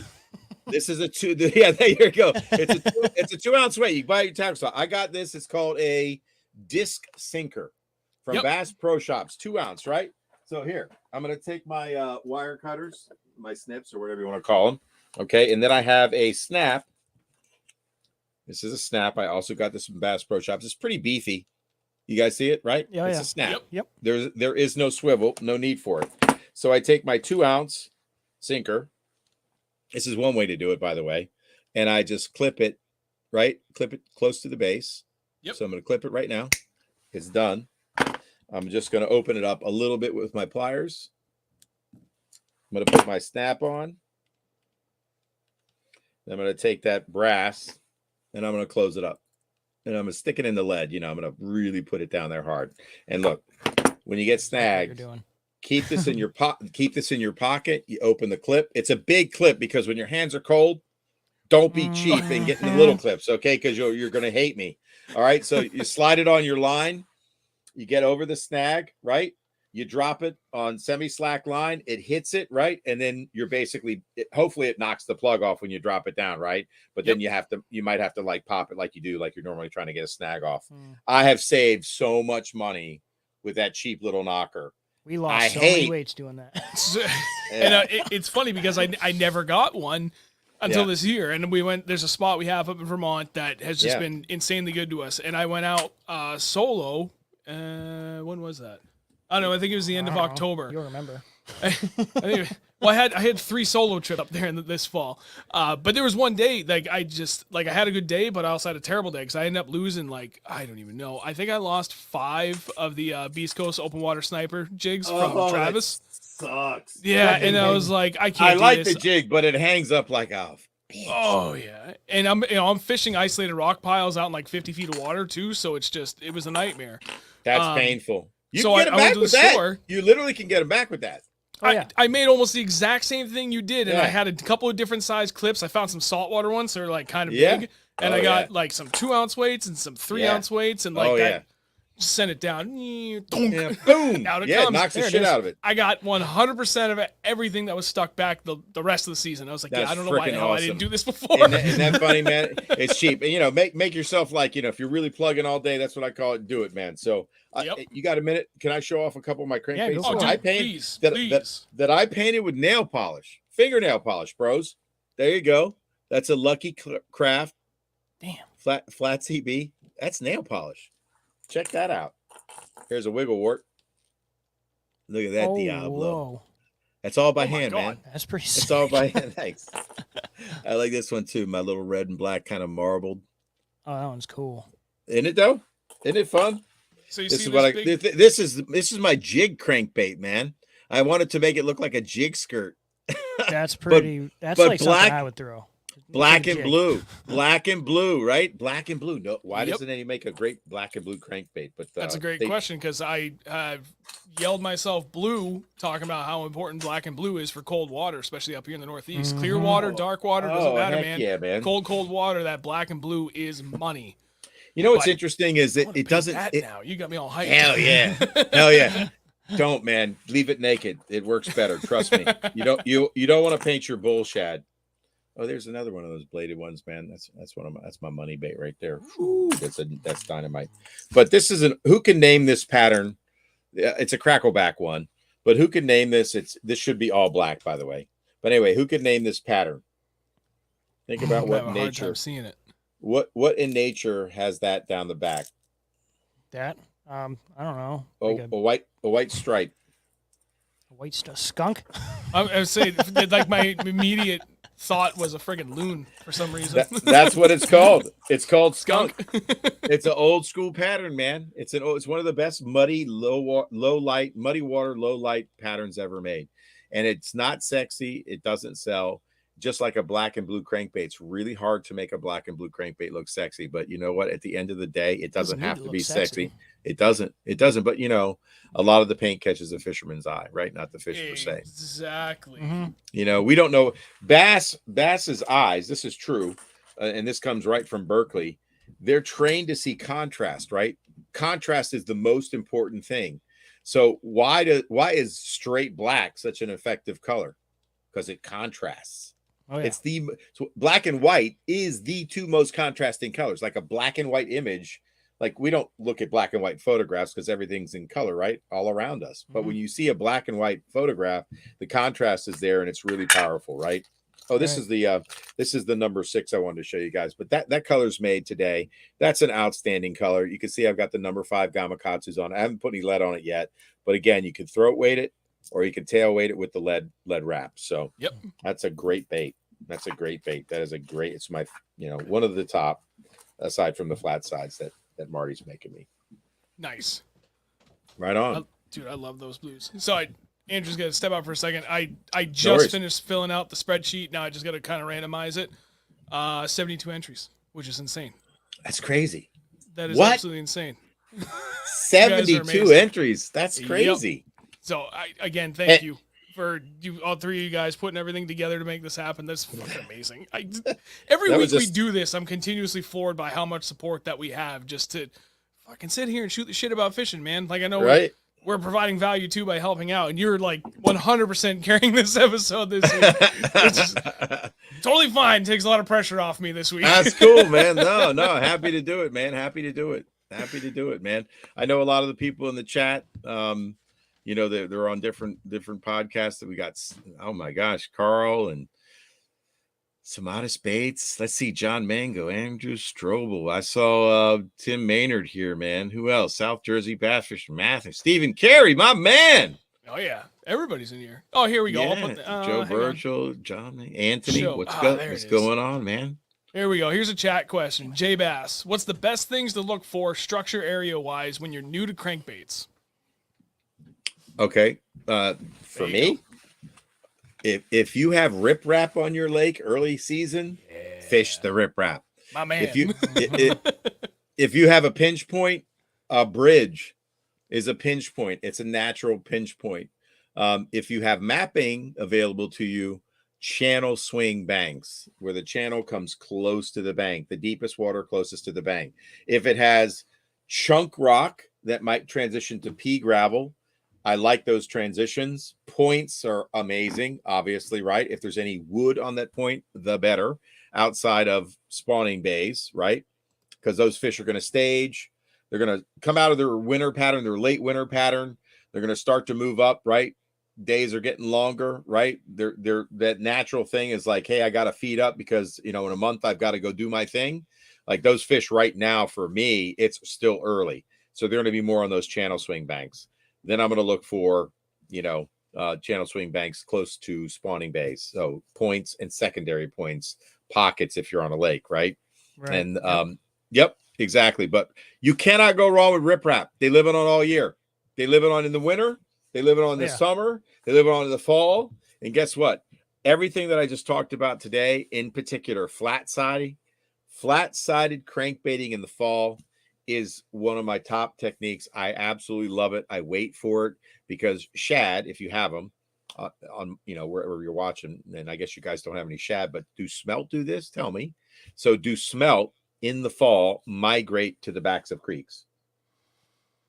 Are they looking for warmth? Are they looking for plankton? What does a smelt do? Is a smelt like a blueback herring that's pelagic? They just swim out in the middle of the lake? Pretty much a Yeah, pelagic that. fish, yeah. They're Okay. very, very pelagic. They just roam, and especially a spot that we call the Brownie Factory up here in New Hampshire. It's a place that's very special to our hearts. Big, deep glacial lake. It's nothing but smallmouth, the whole variety of trout, and tons of smelt and perch. And we'll be out there in like the end of October. We've been out there quite a few times, and those smelt, I've never seen so many baits stack up before in my life. Oh my they will God. stack up 35 feet tall, and they'll be 50 feet wide, and it'll stretch out over 100 feet. That's unbelievable. Those will really transition up towards steep banks. They're kind of similar to smallmouth at that point where, when the water's now down to like 45 degrees, they move to that kind of transition spot, and the smallmouth and the trout just kind of stack up with them. Smallmouth hang at the bottom, all the trout blowing up the top. That's so and then crazy. as it gets down to like winter time, like right at the tail end of as ice is coming in and going out, then they move up towards all the streams and stuff. They work the inlets and outlets, as I understand. Nice, sure. But other than that, aside from like the absolute coldest times of the year, those bastards roam and roam and roam, and it makes it so hard to pin down you can't a really target good them. Smallmouth game for a tournament up here. I gotcha. That is a challenge. Same with a blueback herring lake. There's always a group of fish shallow, but there's a lot of fish out chasing herring. So Tim Mater made a good point, man. The rock you want to look on the northern, most sun exposure, warmest water that you can find, right? Oh, yeah. There you go. Yeah, absolutely. That's 101 bass fishing for sure. And it applies to crankbait fishing. So don't fish the cold rock. Shorelines. And 100%, man. The wind is your friend. The wind, I caught second or third biggest bass I've ever caught. Was in this tiny little cove, and the wind was blowing in like 30 miles an hour, and I just took a square bill, and I was like, I wonder what it's like to catch a 6 on a square bill, and I tossed it in there, and like 3 casts later, I got a 6.36 on the tiny little, was it the 1.5? I think those what they were, the KVD 1.5s. Yeah. Oh my God, That's that was awesome, insane. Man. That's insane, man. Nuts. That's awesome. It just stirs everything up, right? The little minnows are feeding on the plankton or whatever's getting washed in, and everybody's starting to move in because it's alive, man. It's crazy. It was one single boulder. I cast right past it, and I tried breaking the bill off the rock. That's freaking awesome, man. Deflection is your friend, right? Oh, yeah. Deflection is your friend. No doubt about it, man. Yep. Up until I caught my PB largemouth on Lake Winnipesaukee last year, 7 pounds 5 ounces. My previous best was a 6 pound 4 ounce, and that was like, that was back in 2009, I think, and that was like still really early on in my whole learning experience of just trying different things. And that was, I think, the second year I started fishing spinnerbaits, and I started reading more, and I'm like, okay, I know this is supposed to be good in the fall, and I read on like deflection. I'm like, oh, well, yeah, that makes perfect sense. So I told my buddy Josh, we're driving out, I was like, I'm feeling really good about catching a big fish today. I'm gonna work that spinnerbait. And it's a small kettle pond not far from home, and we call them the telephone poles, but they're just old trees that were cut down in the 50s. There was a crazy hurricane that rolled through that part of New Hampshire. That's so crazy. And they sunk them because they couldn't use anymore. They were overloaded. Wow, that's so awesome. You get the bottom half stuck, and as the water warms up, they stand up. Get the hell out. No joke. And they stand up at an angle like this. Yep. And they're money. God. Every year. They're money. So I got, of course. Go to the first one, huck my friggin' all chartreuse spinnerbait around it, and I just position the boat a little bit. I'm reeling it. I'm like, probably got 3 feet below the surface. I'm like, I look at Josh. I'm like, yeah, I got this down. I'm going to deflect it. It deflects around, and then it just stopped. And I set the hook, and I looked at him, and then the rod's like, I was like, this is it. Yeah, that's so awesome. And it was 6 pounds 4 ounces, but that stood as my PB till freaking last year. I had the hardest time breaking that freaking fish. Oh man, that's awesome though, man. That's a trophy anywhere, man. 7 pound fish, man, especially northern bass, right? Oh, it's hard to come by them up here. Heck yeah, man. It's tough. That's a hell of a fish. Takes a lifetime to catch them, man. I'm still chasing my double D. Got like an 8.6 last year that had a 10 frame. That was crazy. Jeez. Yeah. I saw one earlier this year in this teeny tiny little glacial pond, I guess you would call it. Wow. And that thing was that fish. It was double digits, all of 11 pounds. Oh, Big. Biggest bass I've ever seen in my life. I put my saw rod one. down when I saw it.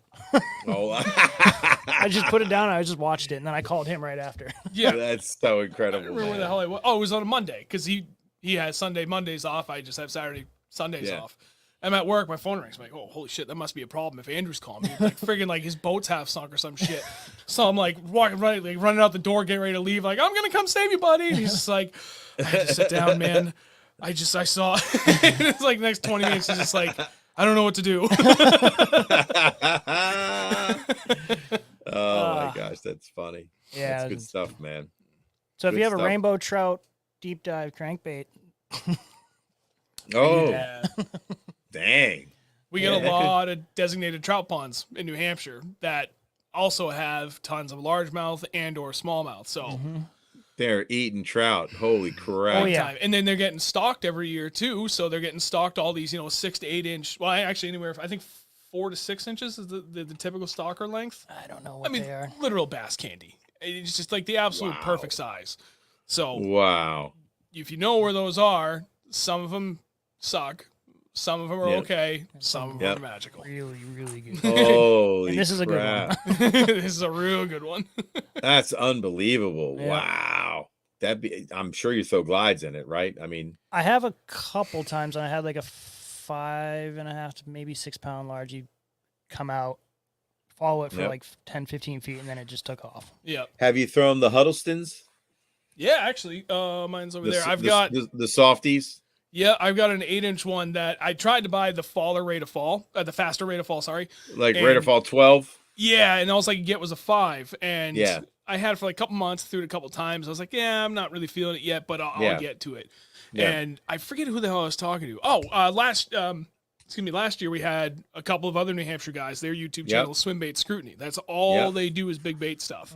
Nice. And we got talking about that. They're like, just stick a couple of nail weights Yeah. in the belly. I was like, Yep. God damn, I'm an idiot. So I did that. I took two 5 30-second nail weights. Yep. And like, I'm like sitting there being really careful, lining up. I got in there. I got the thing to fall unaltered. Like, I don't know, just first shot, just pure That's friggin' luck. perfect.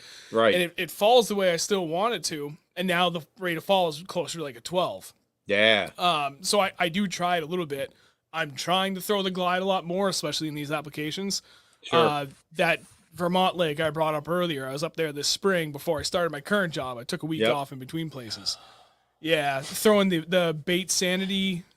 I forget what model it is. I think it's a 7-inch or 7.5-inch glide. Yep. And they make like a really good looking, kind of like stocky looking rainbow. Yeah. So I was like, all right, I know the exact spot where I'm going to throw this. It's a like this crazy steep point, and then it comes up to shallower water, and there's a big patch of shallow grass beside it. But there's a narrow window between that steep bank and that shallow grass where there's like almost a trough.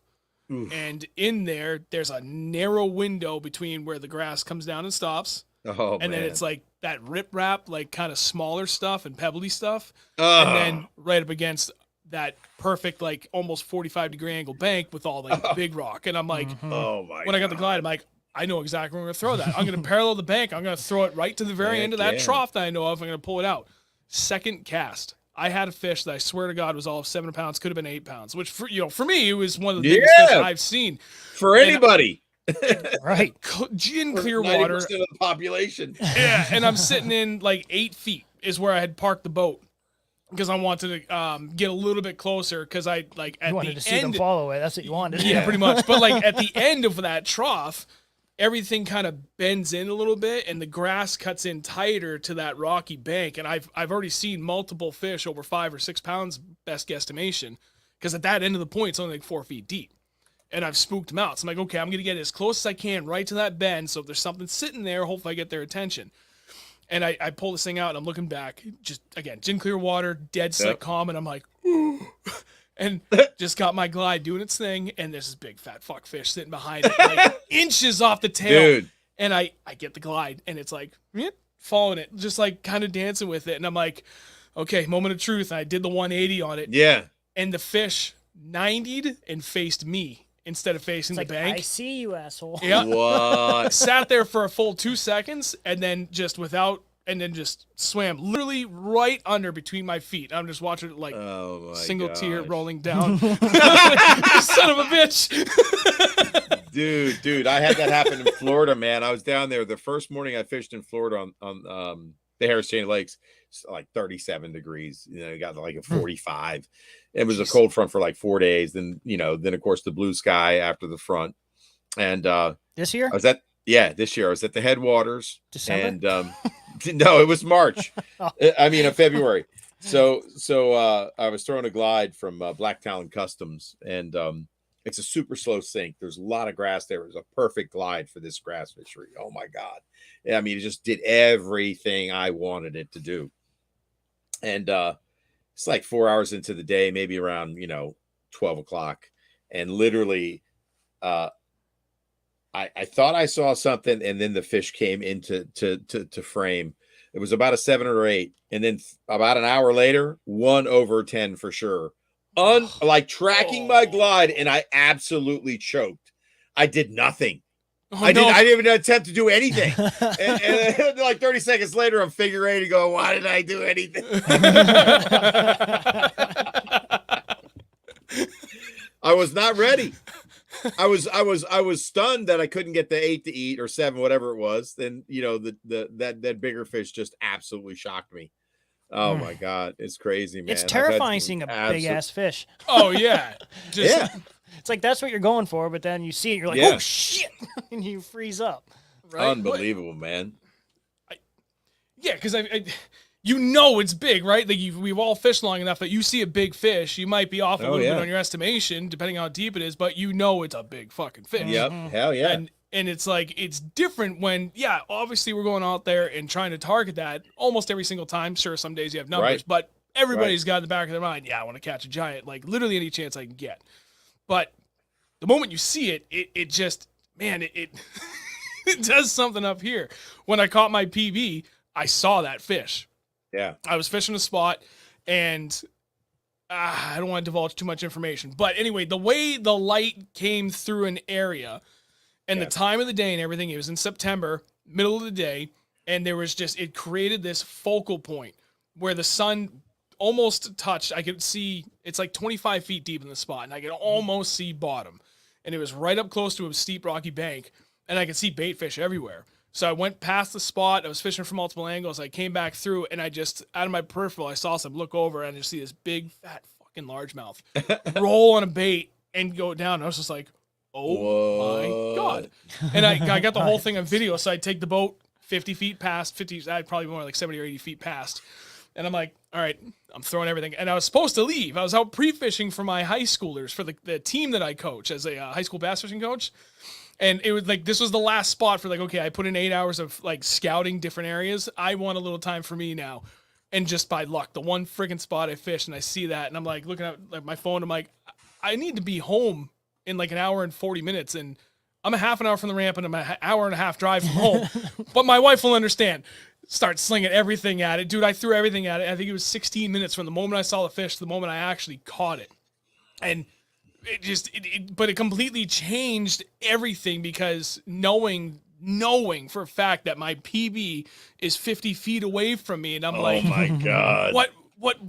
I don't remember what I'm supposed to do. I just know I'm supposed to cast everything over there and hope for the best. That's crazy. All I got that day was a text from him saying, I did it. That's it.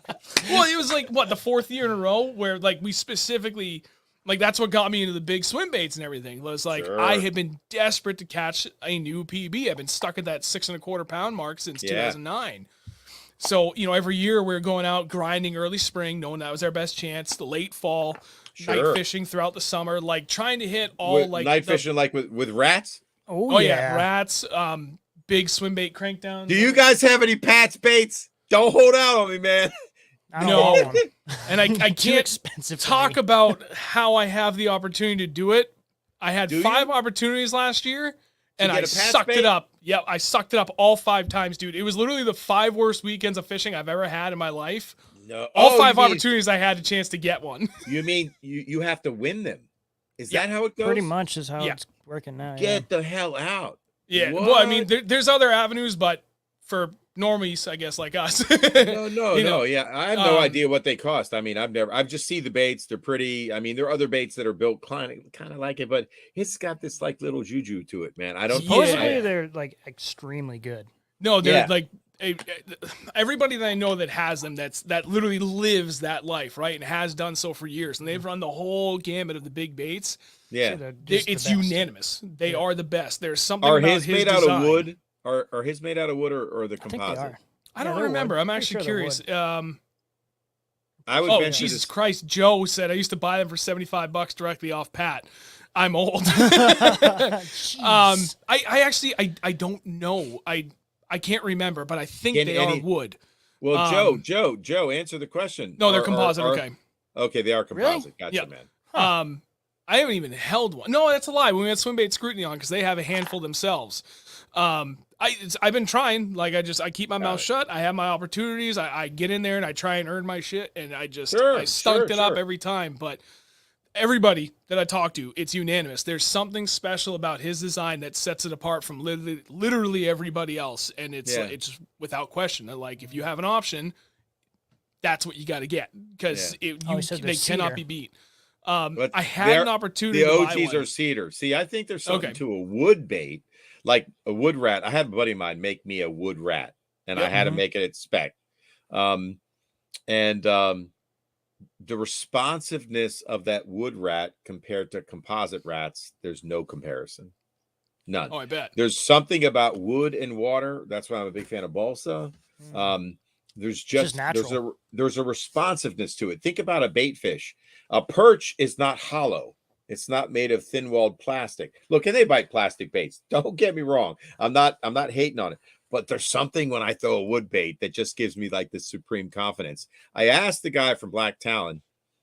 Now he could lose up to 3 to 4 glide baits that we might pay hundreds of dollars for in a day from big northern pike or muskie. Good. So you're risking the biscuit in this lake that has double digits. I would throw up.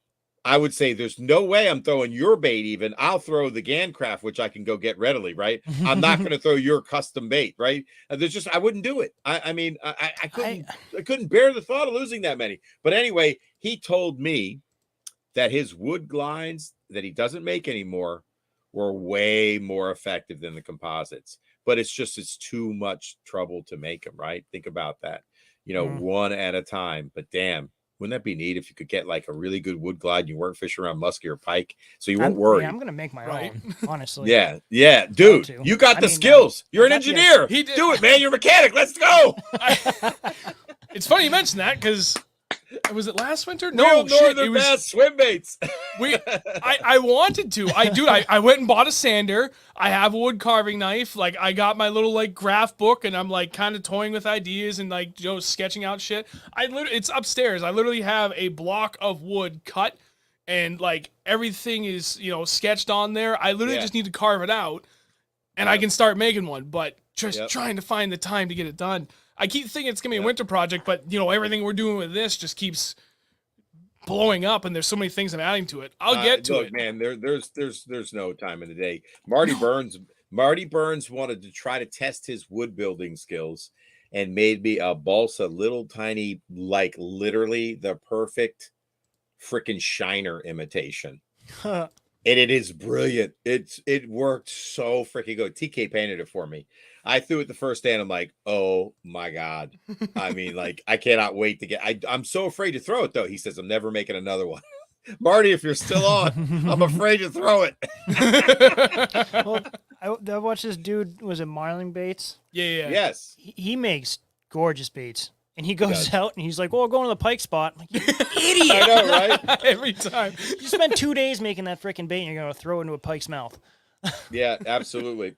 Hey, Marty Burns is bringing up a good point. Let's get it back to crankbait. So, this doesn't have a split ring on it, right? You can throw split rings, but some guys elect to throw snaps. If you're going to throw a snap, the best snap in the game is the decoy egg snap, in my opinion. I'm sure there are other snaps out there. Sound off if anybody in the chat knows a better snap. Bits. Yeah. Oh, yeah. And that's the snap that comes on the jackhammer, by the way, is a decoy egg snap. Yep. Same one. Marty, I think the wood, finishing the point, a fish is solid, and this bait is solid. It's not hollow.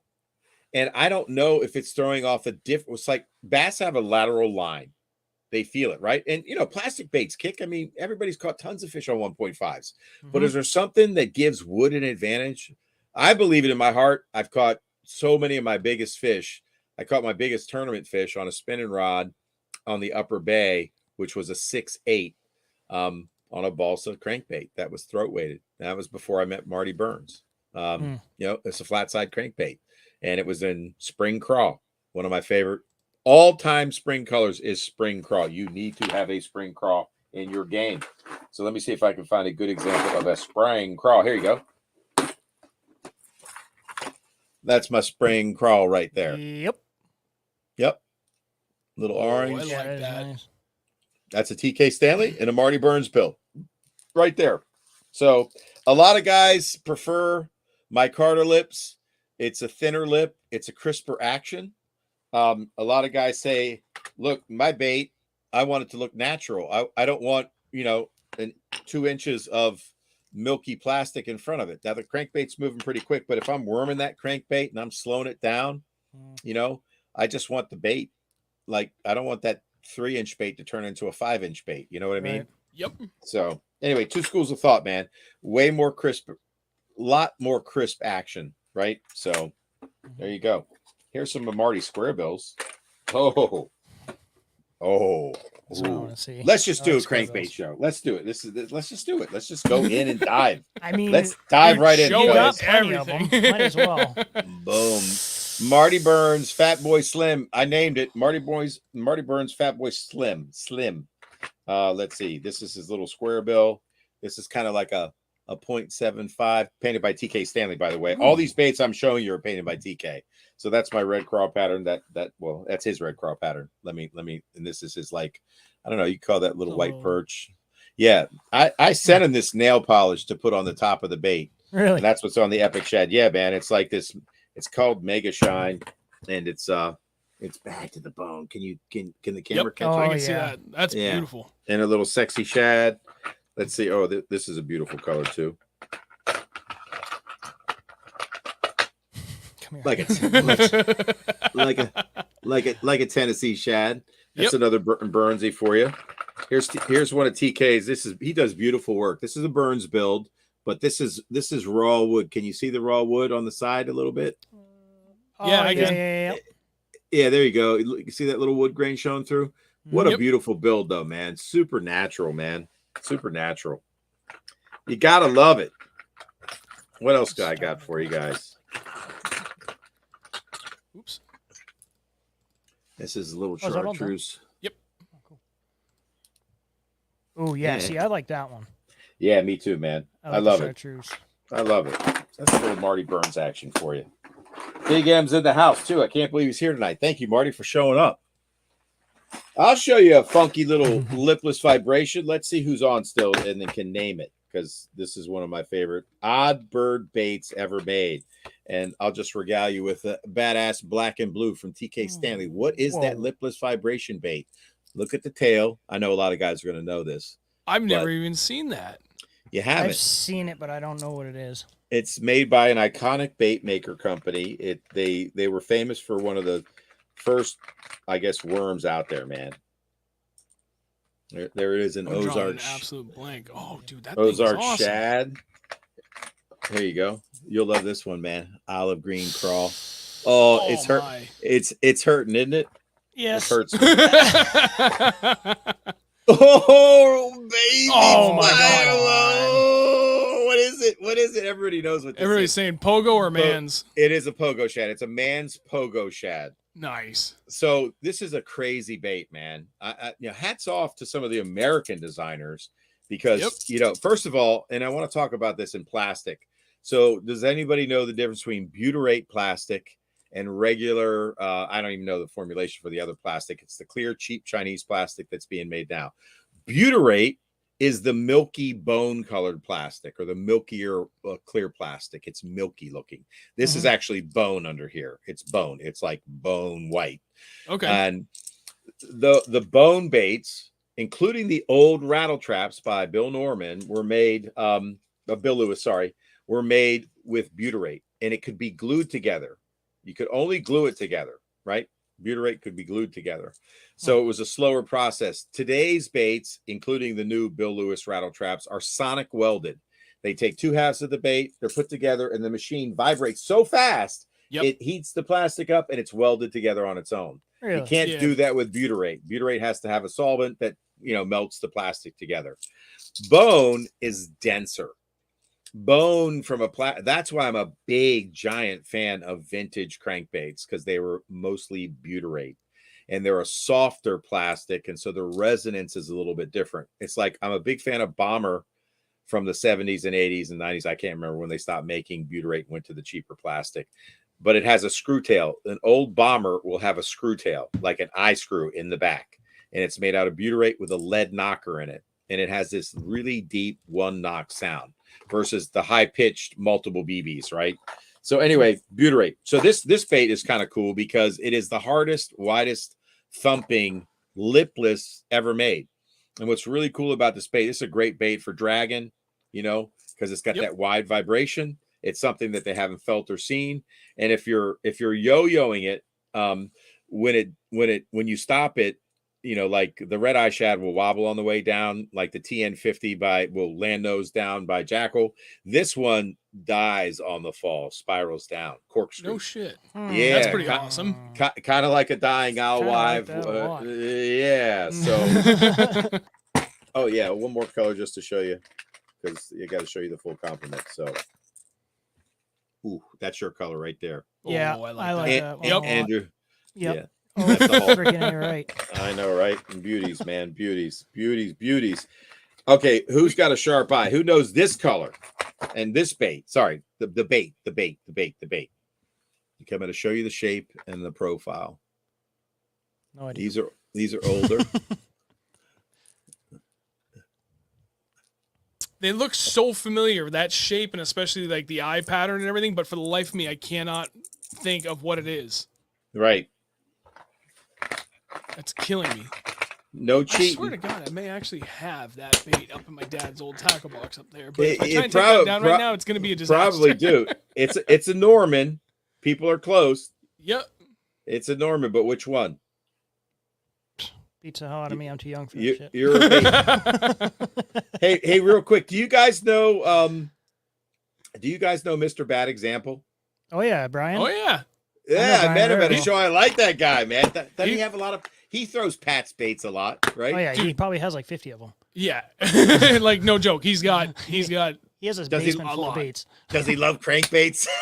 I'll trade him. I think he used to, but I'm sure he does. Darn it. Brian's Yeah, awesome. He's He's a wicked good dude. funny guy. He's really a wicked good dude, man. Yeah, we got into a big rat conversation. So anyway, I think I asked him about Pat's back in the day because actually the first time I ever met him.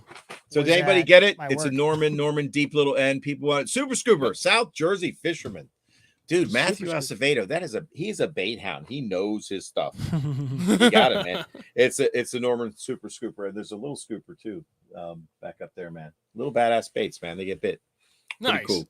Yeah, I love those old baits, especially like the butyrate ones. They sound different. So if you're hunting for a good bait that's just a little bit different than everything else, look for the older baits. Yep. I like it. So we got a question from Cam that I know is actually really good for a lot of people up here, because that fire craw pattern is really catching on with a lot more people up here, especially last year and doubly so this year. Yep. Oh man, I want to go back up because my camera's blocking it on the main screen. Where the hell is it? There it is.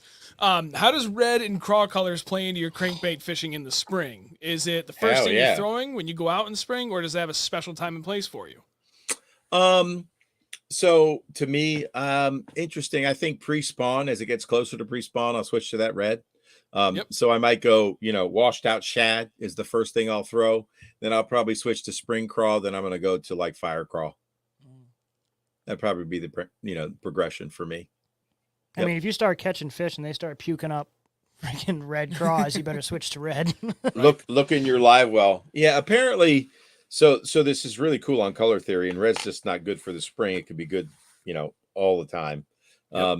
So So a lesson I learned on the Potomac was full moon, dead summer, nuts, hot as balls, and way back in a creek, and literally skinny water. I'm talking a foot or less, bottoms, the boat's bottoming them out. We got to get out and push to get back to the ditch. Anyway, we're in the ditch. And as we're going through the shallow water, these crawfish that are sloughing during the full moon are fire fucking engine red.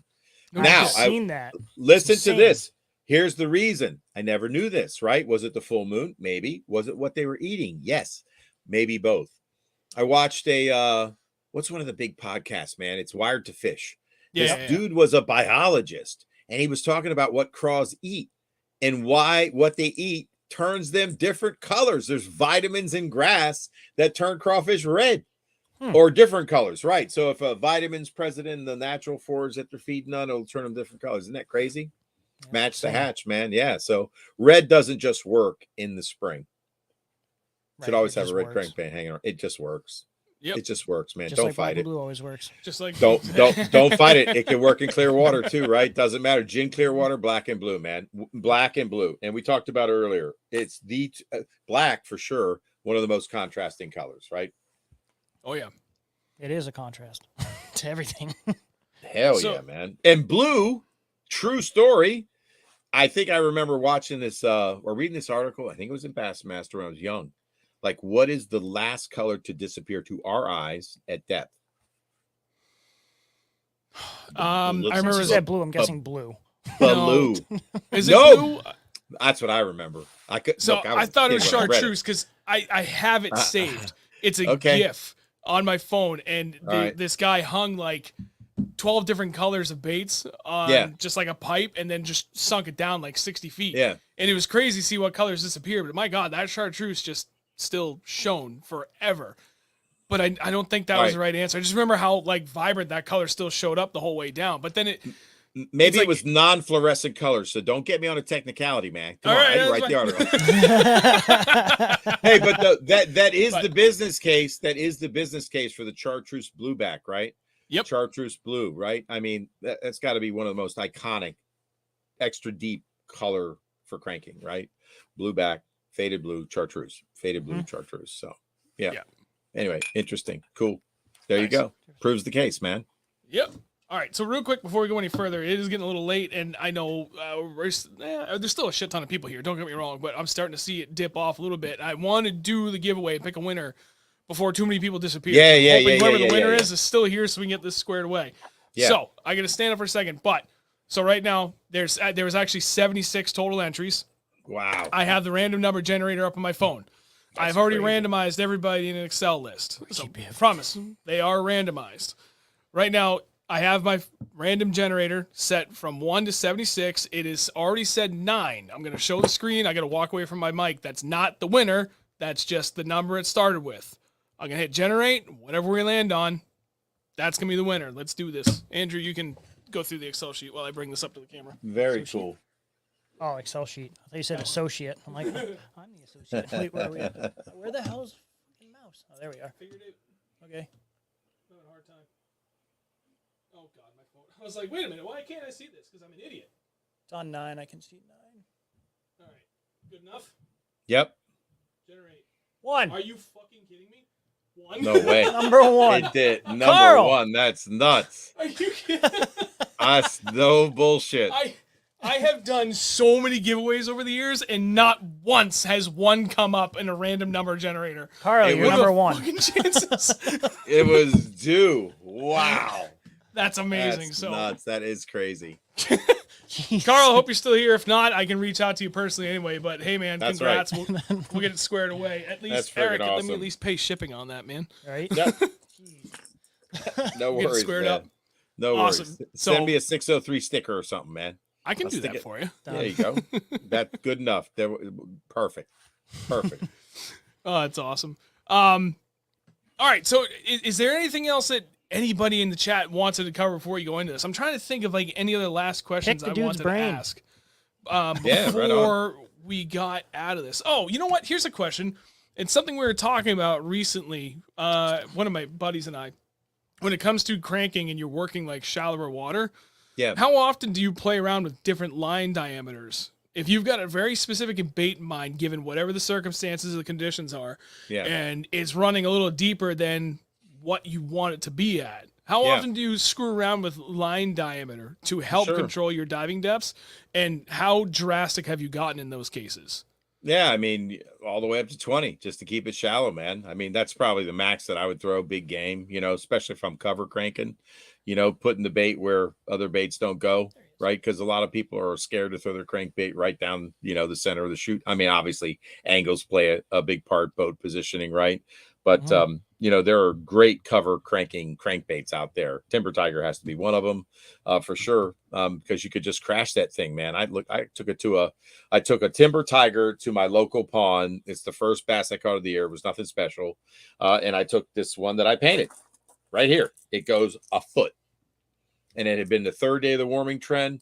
And I was trying to hang this bait up. And I was throwing on 20-pound test.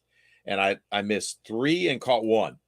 And it's pretty cool, man. That higher diameter. You didn't get skunked on the skunk. I did get skunked on the skunk. No, and I mean that water was still cold. That bass was white, and I was cover cranking. I was worming it, pulling it, stopping it.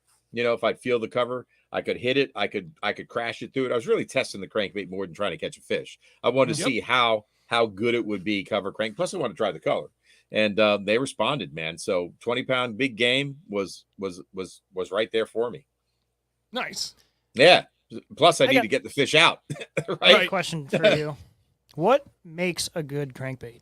Oh, yeah. That was the question we meant to ask earlier. Yeah. I mean, I think. In your words. Yeah. I mean, it's deflection capabilities, how it backs up out of cover if I'm cover cranking, right? Certainly, I think the build, durability, quality paint, right? Great hooks. I mean, that's the last pretty thing much the best of everything. Yeah, I mean, I want that action, right? I mean, what action am I looking for? Am I looking for that subtle action of a Shad Wrap, right? So it's the right bait. So there's no catch-all answer. It's got to be. Crankbaits are tools, just like anything, right? And there are certain aspects of different crankbaits that are just unmatched and unrivaled. How long has a Shad Wrap been being made? I mean, I don't know that there's a better, first one I put on bait that's ever been made. After all these, nothing plastic even comes close. Yep. Nothing comes close. So your ideal bait would be something that has a ridiculous secondary action, made of balsa, in your favorite color.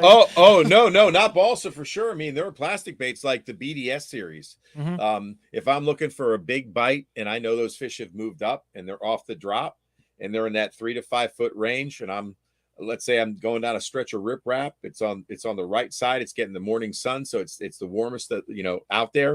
It's outside of spawning bay. You're throwing a 1.5, and I'm throwing a BDS 3 or BDS 4. I promise you, I'll give you first cast. You can hit all the little rocks that jet out. I will catch the bigger fish.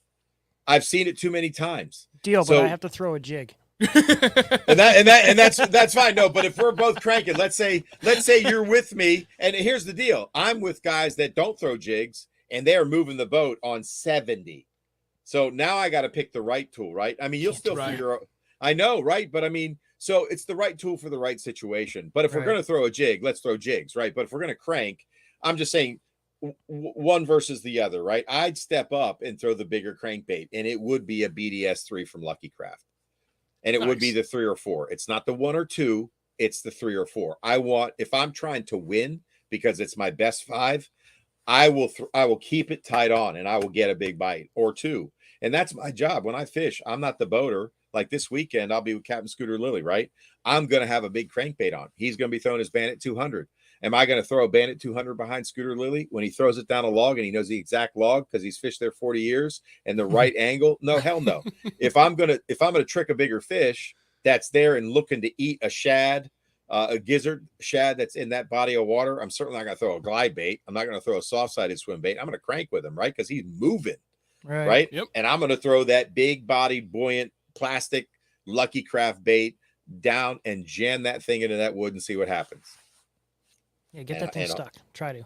It's okay. Right, Just plug right. knocker. I mean, I'm trying to crash and deflect. We're fishing in the dirt anyway, right? I mean, I'm fishing in the dirt with him all the time. Don't get me wrong. We've cranked Series 5s, and we've done deep cranking. We've fished deep too. But he's a dirt dauber, man. He fishes away from crowds. He covers a lot of water. I got to fish fast. And so I'm picking up that right thing. So it's not always a balsa bait for sure.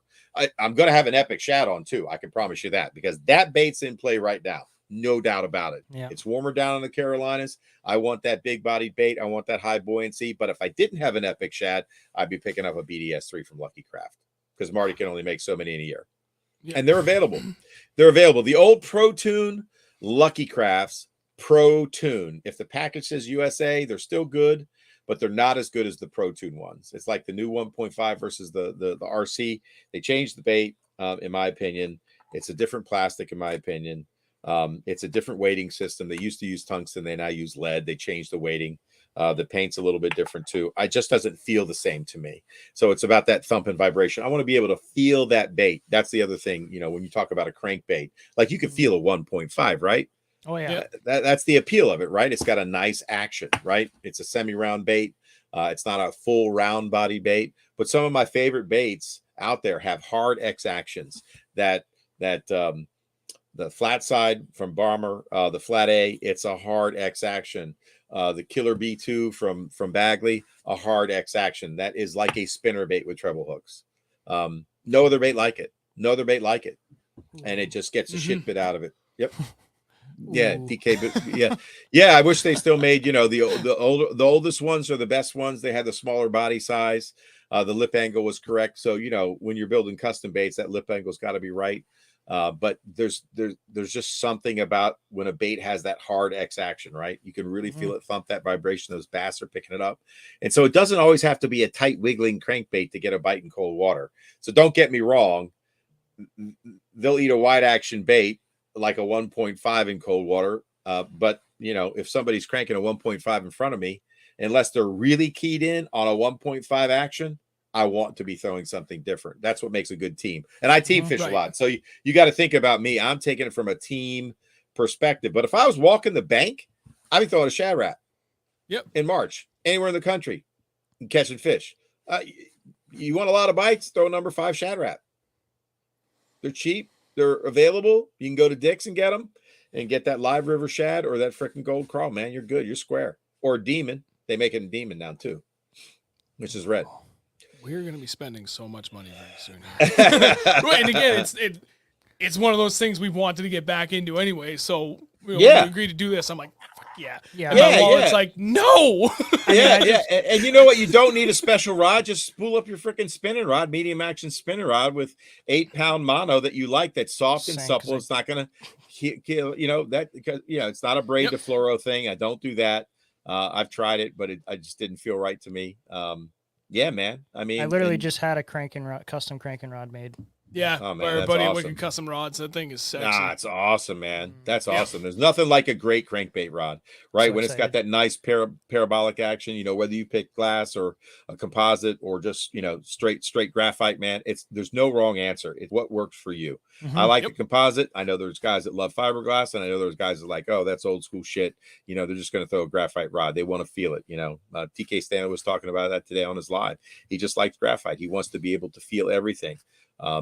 I like a mix and a blend. I can feel enough, but I don't feel too much. You know what I mean? Right. And I'm not too quick. So, yeah. I like it. So I actually have 2 questions. One is from chat, and then I have another one it's kind of an oddball thing. But we'll do Brian's first because it's quick. Do you use a clip or tie directly to the split ring? Or is it entirely situational? I've been back and forth, and I think the decoy egg snap might give the bait a little bit more freedom of movement, but man, I've been back and forth. I've took all the split rings off my bait and just used snaps exclusively, but using a split wing makes you retie more often. Yep. Think about it, because you got to clip the line, take a little bit off, right? Because you're cranking, right? If you got that snap, so easy to take that bait off and put one right on. Did you check your line? I know I didn't. Exactly. He always does. I don't. I do. And it was. Probably retie that. Was it last year when you got right?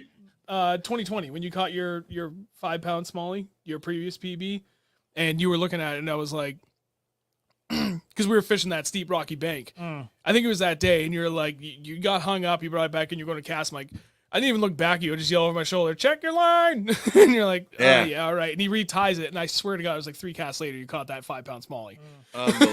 Unbelievable. A lot of guys somebody was mentioning Anthony mentioned the Norman Speed snap. That's pretty cool.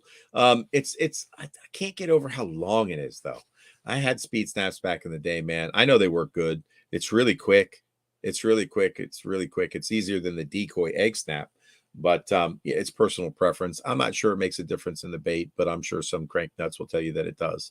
I catch plenty with a split ring. So it's true, right? And look, I've been all over the map. I got Norman speed clips. You know, when I test baits, I love to use a speed clip because it's so easy, right? I'm testing like different body shapes and sizes from Marty, or I'm tuning baits that are plastic, you know, to make sure everything's running right, or I'm weighting them. You know, the speed clip's great. Yeah. Yep. All right, so now I've got a random question. What? Okay, go with the random question. It's something we were talking about recently. Have you ever Carolina rigged crankbait? No. It just like not even interested, or just I don't care. I don't Carolina rig a lot anymore because I fish with guys that would rather die a slow death than rig. Like drop shotting and Ned rigging. I love it. Man, dude, are you kidding me? I've caught some giants Carolina rigging. Man, it's a way to win, especially pre-spawn in the spring.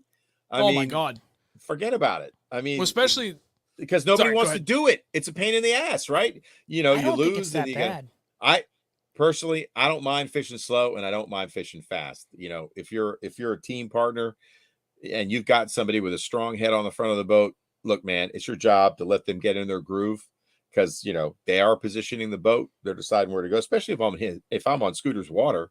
He's been fishing for 40 years. He's putting us around fish to win. So, you know, it's my job to stay out of his way and to come up with some crazy shit on the back of the boat, which I do all the time. Right. Me too. And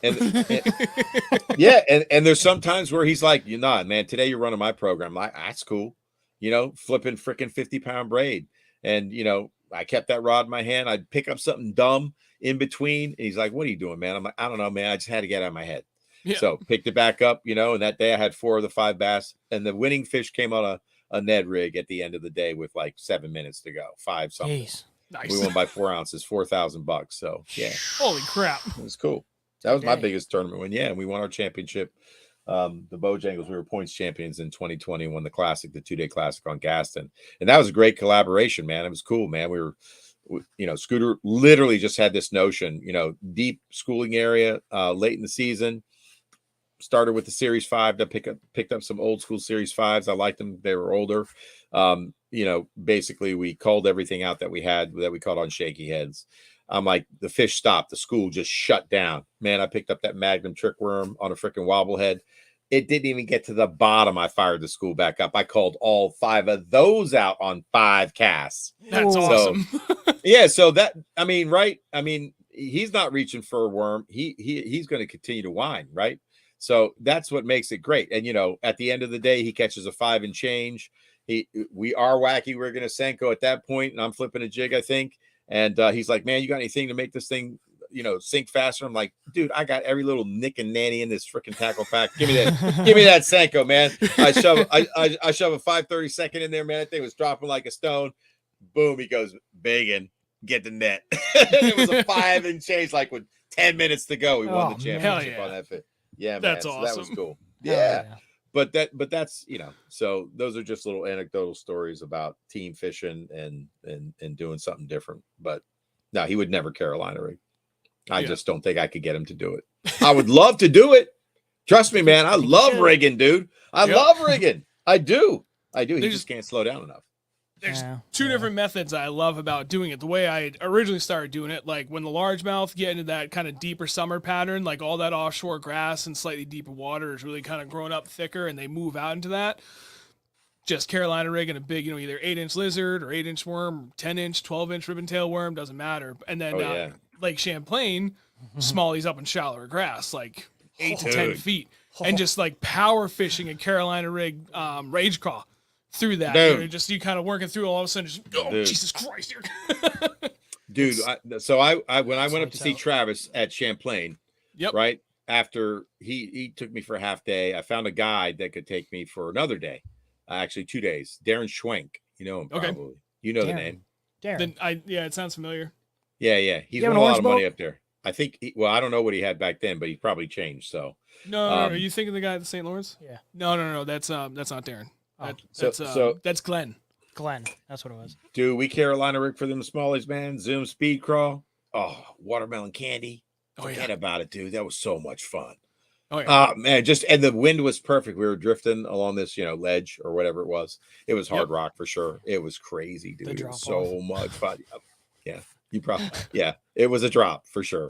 But I mean, it was just the drift was so perfect, man. Oh man, I remember like it was yesterday. I loved it because it's just such a cool technique, man. There's nothing like that bite and then just that swing set. It's just like, Yeah, it's. Do you there- throw You braid get me hyped for your now. main line when you're Carolina rigging? Just out of curiosity. I have experimented with all sorts of things. I've done braid to, big game, right? I've done, a heavier main line to the step down, leader. I've done it all. I'm not sure I love either. I hate when I'm fishing braid and I'm trying to get unstuck. That's when I stop liking braid. Exactly. That's why I don't fish braid. Yeah. I hate it. I think the last time I fished a Carolina rig, we did a video with Travis, and yeah, man, I fished just regular mainline 17 and I think I stepped down to like a 10 or 12 pound leader for some smallies on the St. Lawrence and had quite the day. It was fun. Nice. Actually, I think Yeah, he was Carolina rigging a tube, and I'm like, nah, I think I'll do this speed crawl. I know what I'm doing in July. Yeah. Oh yeah, we're right now we're tentatively planning to go back up to. Where the hell? We're gonna stay in Clayton on the river, so we can fish both the river and Lake Ontario, July 21st through 25th. So I'll actually be there for the weekend of Travis's tournament. Oh wow, I'll meet you guys then. I'm tempted to fish it just for shits and giggles. Heck yeah, why not? Why not? But yeah, we're staying. might as well. You know that gas station right in the center of Clayton where it's like, welcome to Clayton, Yeah. 1,000 hours, Yep. whatever? Yeah, We're like 5 minutes from that gas station, this Airbnb I found. The one with the good That's sandwiches. awesome, man. The one with the good Heck sandwiches, right? That Nice. place. I know it. I've only been up there a few times, but I enjoyed it, man. So yeah. So no, I don't like the braid as much as I like just regular old school stuff, man. Feels good. Yeah. It just feels right. I don't know why I like that setup. I just don't like getting snagged with braid and you're gonna lose it anyway. But I got at least a shot of getting it unhooked without it. Yep. I get this problem where it does not matter what if I use straight 17 or straight 20 pound on my fluoro. Yeah. And it doesn't matter what braid. I mean, I've used P-Line Red Label, Sure. not P-Line, sorry, the Seaguar Red Label, Abrazix, Tatsu, Yeah. Invizix. I've tried P-Line. Like, it doesn't matter for whatever reason. And I've tried, 5 different swivels. My weight will swing up and wrap around above my swivel. But when I go to braid, it happens far less often. I like both. It must be the way it must be the way you're casting. It's got to probably You may be casting easier with braid. true. Yeah. Yep. It's got to be something in your swing, man. I'm terrified. It's like fly fishing. It's like fly fishing. Yeah. Like if you get that tailing loop, man, you'll get a wind knot. It's just like it's crazy. Or your bait will just snap off. Yeah, right. If you're fast on if you're fast on your 4-stroke, man, and you don't let that line lay out, that's what happens. I don't know. Maybe that's what it is. Slow it down. Yeah. There's actually on the topic of this, Joe said braid doesn't work very well around zebra mussels. Very true. The only reason I was using it in this case because we were fishing just straight up grass and. Nice. The particular spot we were fishing on Champlain, it was just grass. There was no rocks there for the zebra mussels, so we were good. But South Jersey said, "What's the purpose of Carolina rigging when do you want to use it over Texas rigging? When you want to get in the vegetation, but you don't want your bait at the bottom. You want it to kind of hang up, and you can power fish it through." Depending on how long you're tying that, your weight will sink down and your bait will either kind of hang or it will slowly drag behind it. That's right. right. You can kind of control that rate by however long you're tying that tag between weight and hook. That's right. right. You can play around with that. You can power fish it with short little 1 foot leader. You can go like 2.5 foot leader if you're fishing like deep, tall vegetation. That's usually what I run. You can do a ton of different shit with it. And that's what I like about it. What? 2 to 3 feet. So my buddy Travis, him and I have done really well in tournaments up here in New Hampshire. He'll tie a 3-foot leader on his Carolina rig. He fishes like drop shot. He likes a 3/16 weight with like a 3-foot tag length, and it works for him. Just his method and the way he feels confident. That's finesse. That's finesse Carolina rigging 101, man. Yep. I need like a half ounce at least on it. Yeah, that's that power fishing aspect. That's so much fun, though. That thing is getting down there. That's right. That is nice. I love it, man. I love it. Do you remember your question you were going to ask earlier? I don't remember what I had for breakfast. None. Memory is shot. Tomorrow. That's funny. Yeah. I don't know, man. Is there anything else you had for parting thoughts? Like, I don't know. We usually try and keep it to about 2 hours, but you know, it's fluid, and chat really hasn't been asking that much questions. But I want to make sure you have ample time. Is there anything else that we didn't get to naturally segue into that you wanted to discuss on cranking? Because on my end, this has been phenomenal. Everything I'd hoped it would be, because like I've learned a lot. Some experience cranking because I did it for a few years, but my experience cranking was, oh, look, a square bill. Oh, look, a bigger square bill. And regardless, just burn that bitch. That's the extent of my cranking. My experience with cranking is pretty much square bill smashing off rocks and trees, and that's about it. Yeah, that's so much fun. And not a bad plan, man. I mean, that you catch a ton of fish doing it. That's why square bill is probably, one of the most popular baits ever made in the crankbait world, right? But there are days they will not eat a square bill. I'll give you a perfect example. I'm throwing this bait not in this color. This is a Rapala Fat Wrap, right? And it's the 5, and it's a rattling one, and it's made out of balsa. And it's one of my favorite cold water muddy crankbaits. It's a lazy action. A guy who was an Upper Bay stud. My buddy Jimmy Steiner got sick, didn't want to fish the tournament. I was up there helping him practice. I was worming a flat A in the mouths of marinas and catching really good fish. Jimmy's wasn't cranking, and the flat A was the star of the show in candy apple red. Wasn't a custom color, it's a stock color, right? I remember. So we kind of figured out where the fish were to win, in my opinion. I'm not fishing this tournament, by the way. I'm just helping my buddy Jimmy practice. He had boat problems and he was sick. He canceled. He left, and I'm there, and we're out to dinner. Jimmy's gone. And Joe's like, you want to practice with me? I'm like, yeah, man, I think I found a little pattern. And so he goes, I want to go up to Susquehanna. I don't fish up there much. Susquehanna River is all rock marina, a little bit of grass, islands, bridges.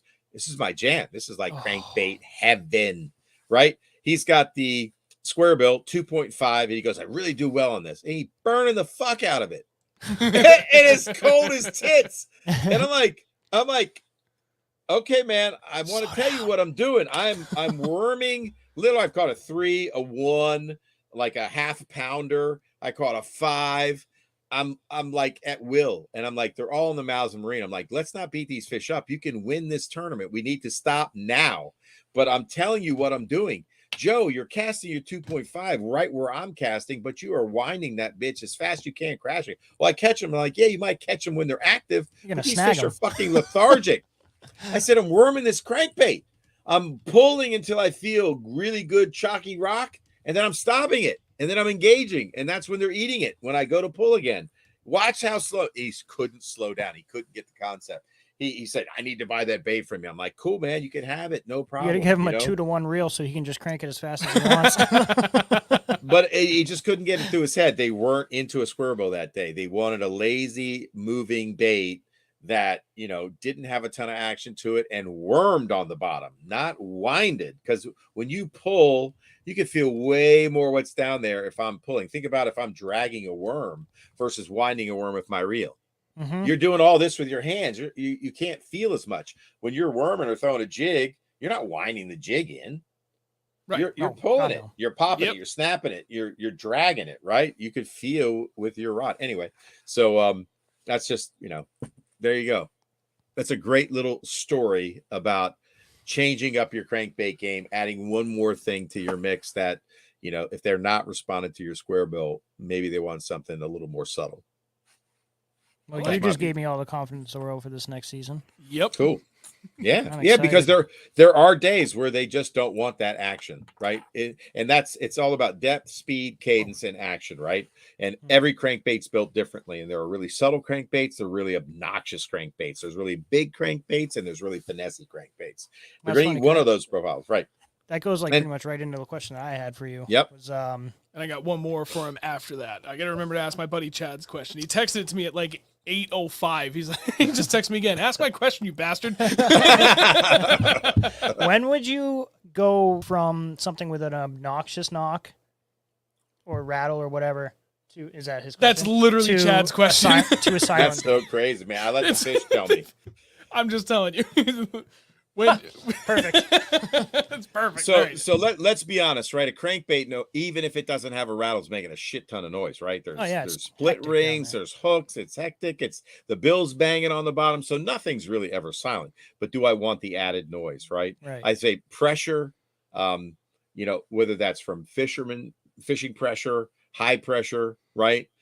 More subtle crankbaits. If there's not a lot of wind to break up the profile, right? I want something more subtle. So that's probably how I'd make the decision. Let the Nice. fish tell me. Yep. Cool.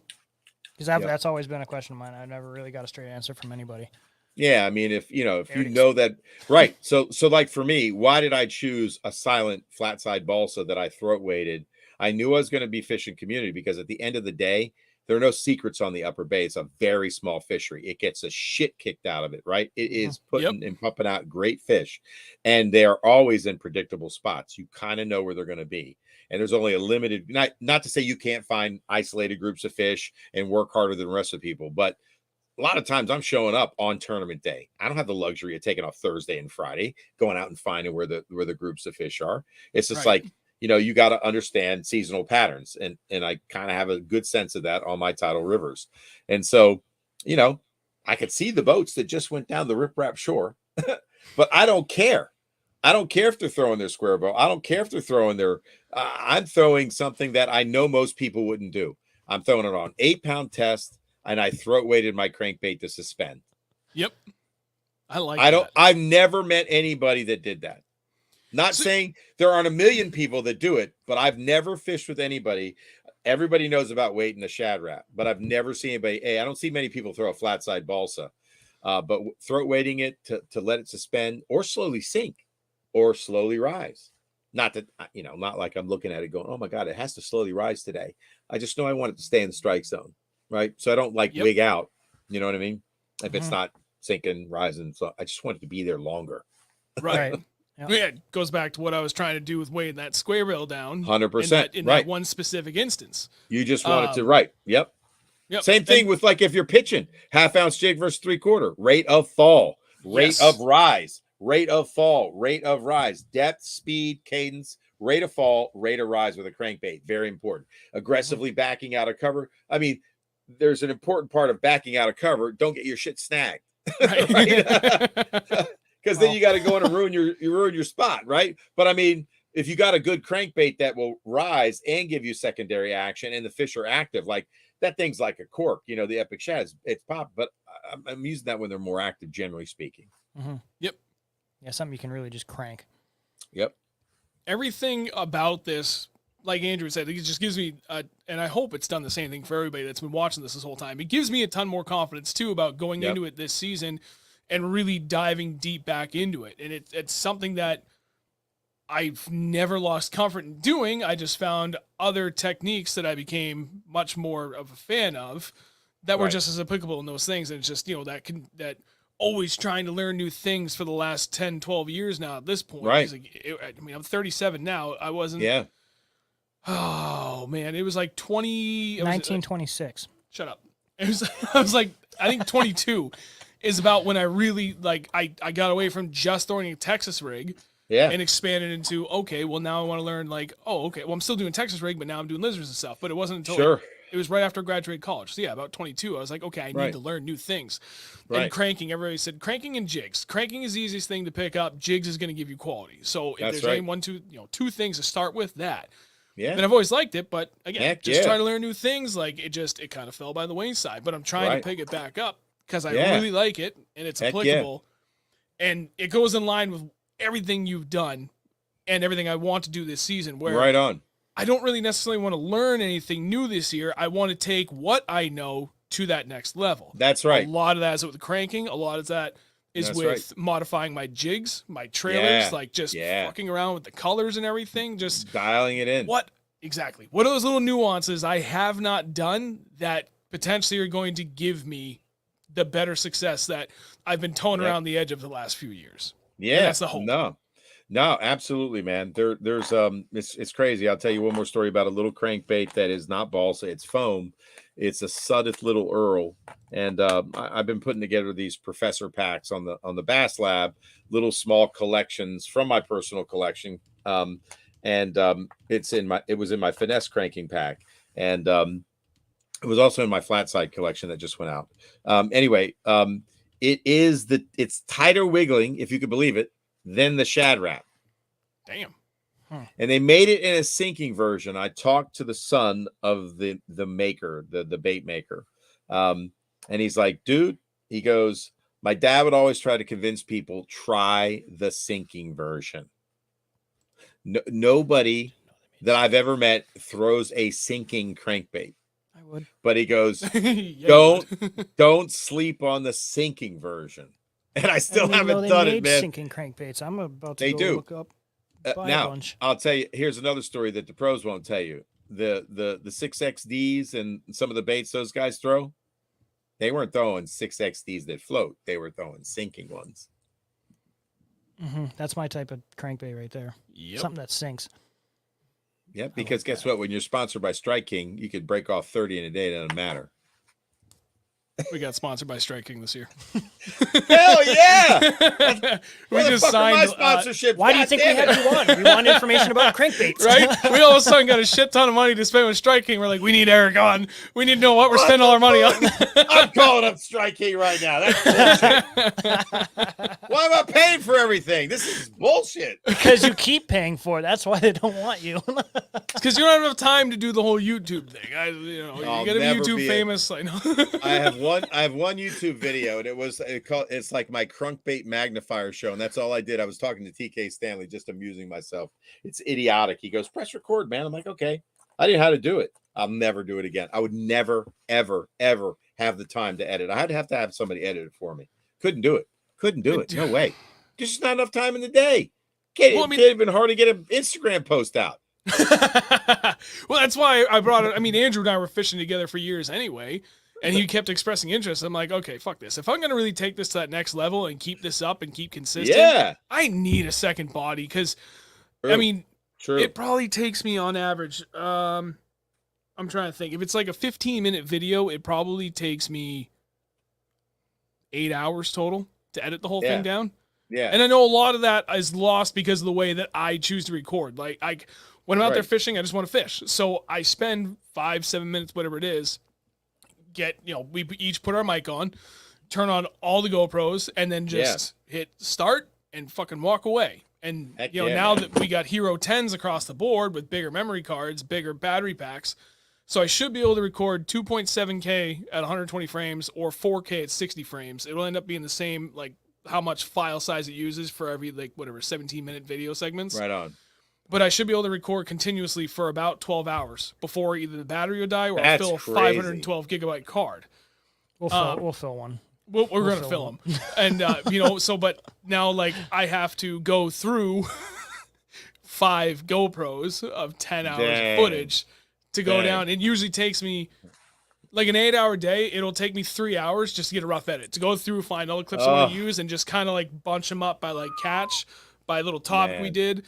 And then there's another 4 to 5 hours of okay, now the finished product. And then there's, I'd say 3 to 4 hours of that. And then there's just an hour of cleaning up audio because my kids like to watch it. Now I can swear now because they're definitely asleep. But, my kids love watching all this stuff. I got a 9-year-old and a 5-year-old. So I try and keep it clean so that my kids can watch it. My wife doesn't fucking slap me.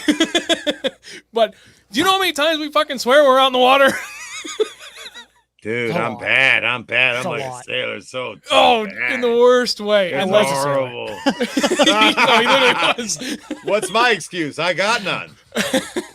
We just I'm Italian. I don't know. Whatever. Yeah, it's we good enough. like our adjectives, just like we like the variety in our crankbaits and our jigs, That's man. right. That's all it comes down to. It's just it's saltiness, variety. man. It is. It's like a spice. It's like a spice. It is. exactly. Dang, Sometimes man. I got it's it that wrong, man. fucking rock or that goddamn piece of shit rock. We're That's from right. England. The fucking thing's on fire. That's right. That's awesome. Dang, man. Strike King. Where's my sponsorships? What the heck? It's on the wall behind you. Chill out. That's You're true. your own I was sponsor. sitting on like I'm 40K in crankbaits. oh man, it's cuckoo. Oh my gosh. Oh, I know. John Mango's like when EE swore on Bassio. I know, man. I slipped. I didn't mean You to. saw him pass you. I heard about this. Oh, that's awesome. I would have done the same thing. I know. You would have man, done it I like know. 20 times. They would have literally come over and slapped you, be like, "Stop!" Oh, So my God. so me and my buddy Todd were on Lunkerville. Yeah. I was sitting there talking to myself, swearing up a storm in this fucking ice hole, and the dude's like, "You need to shut up. Like, you need to stop." I can't. No, I thought he yelled across the ice to you because like it was And I was Mike the murmuring, host, and then like all three of them had like their own mics, with the radio, the wireless transmitter, of the I camera. gotta turn you down. Like, Oh, I thought Oh, you told me that's you yelled across the funny. ice because you're just sitting there mumbling to yourself, and he's like, "Andrew, shut the fuck up!" yeah, he did that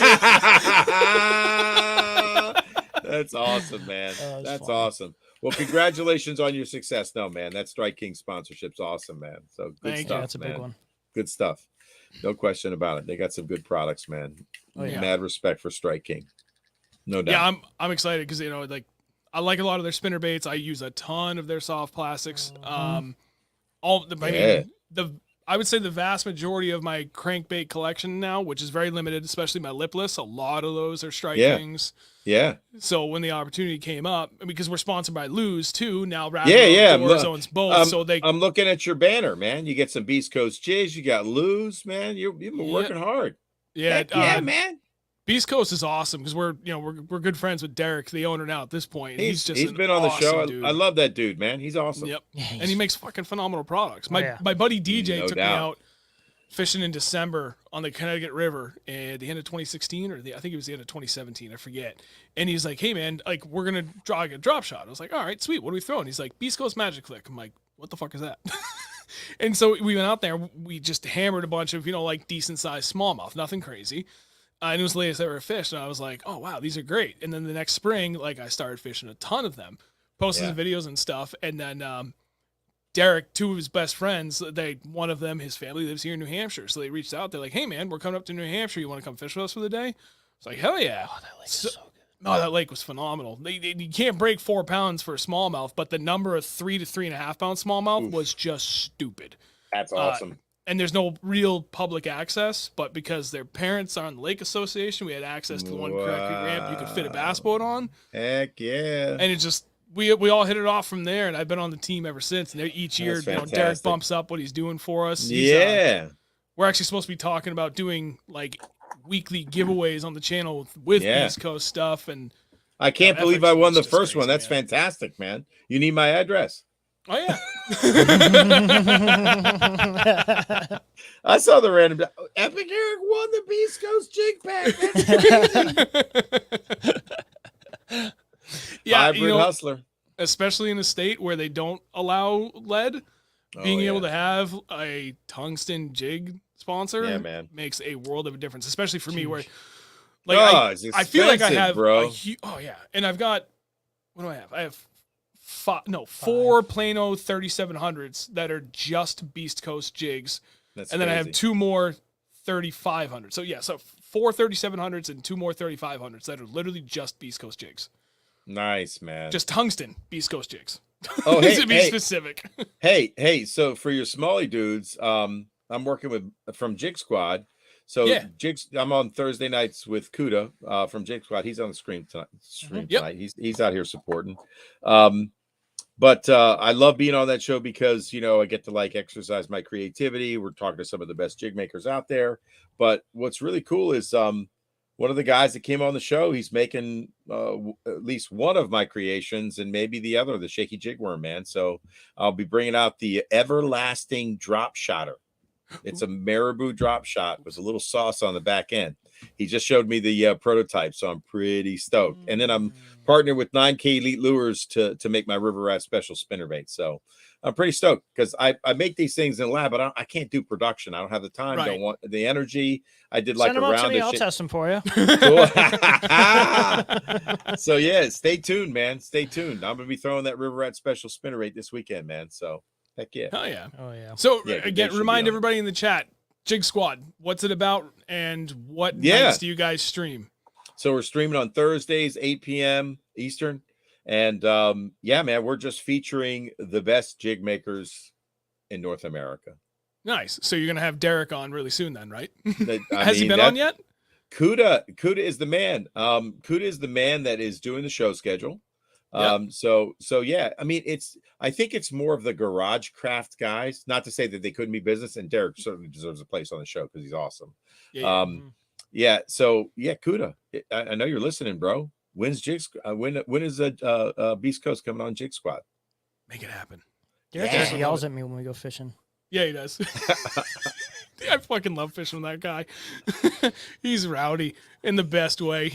We went fishing with him on Candlewood Lake, which is a phenomenal fishery in Connecticut. If you've never been, it's cool. Oh, I never have been. I want to go.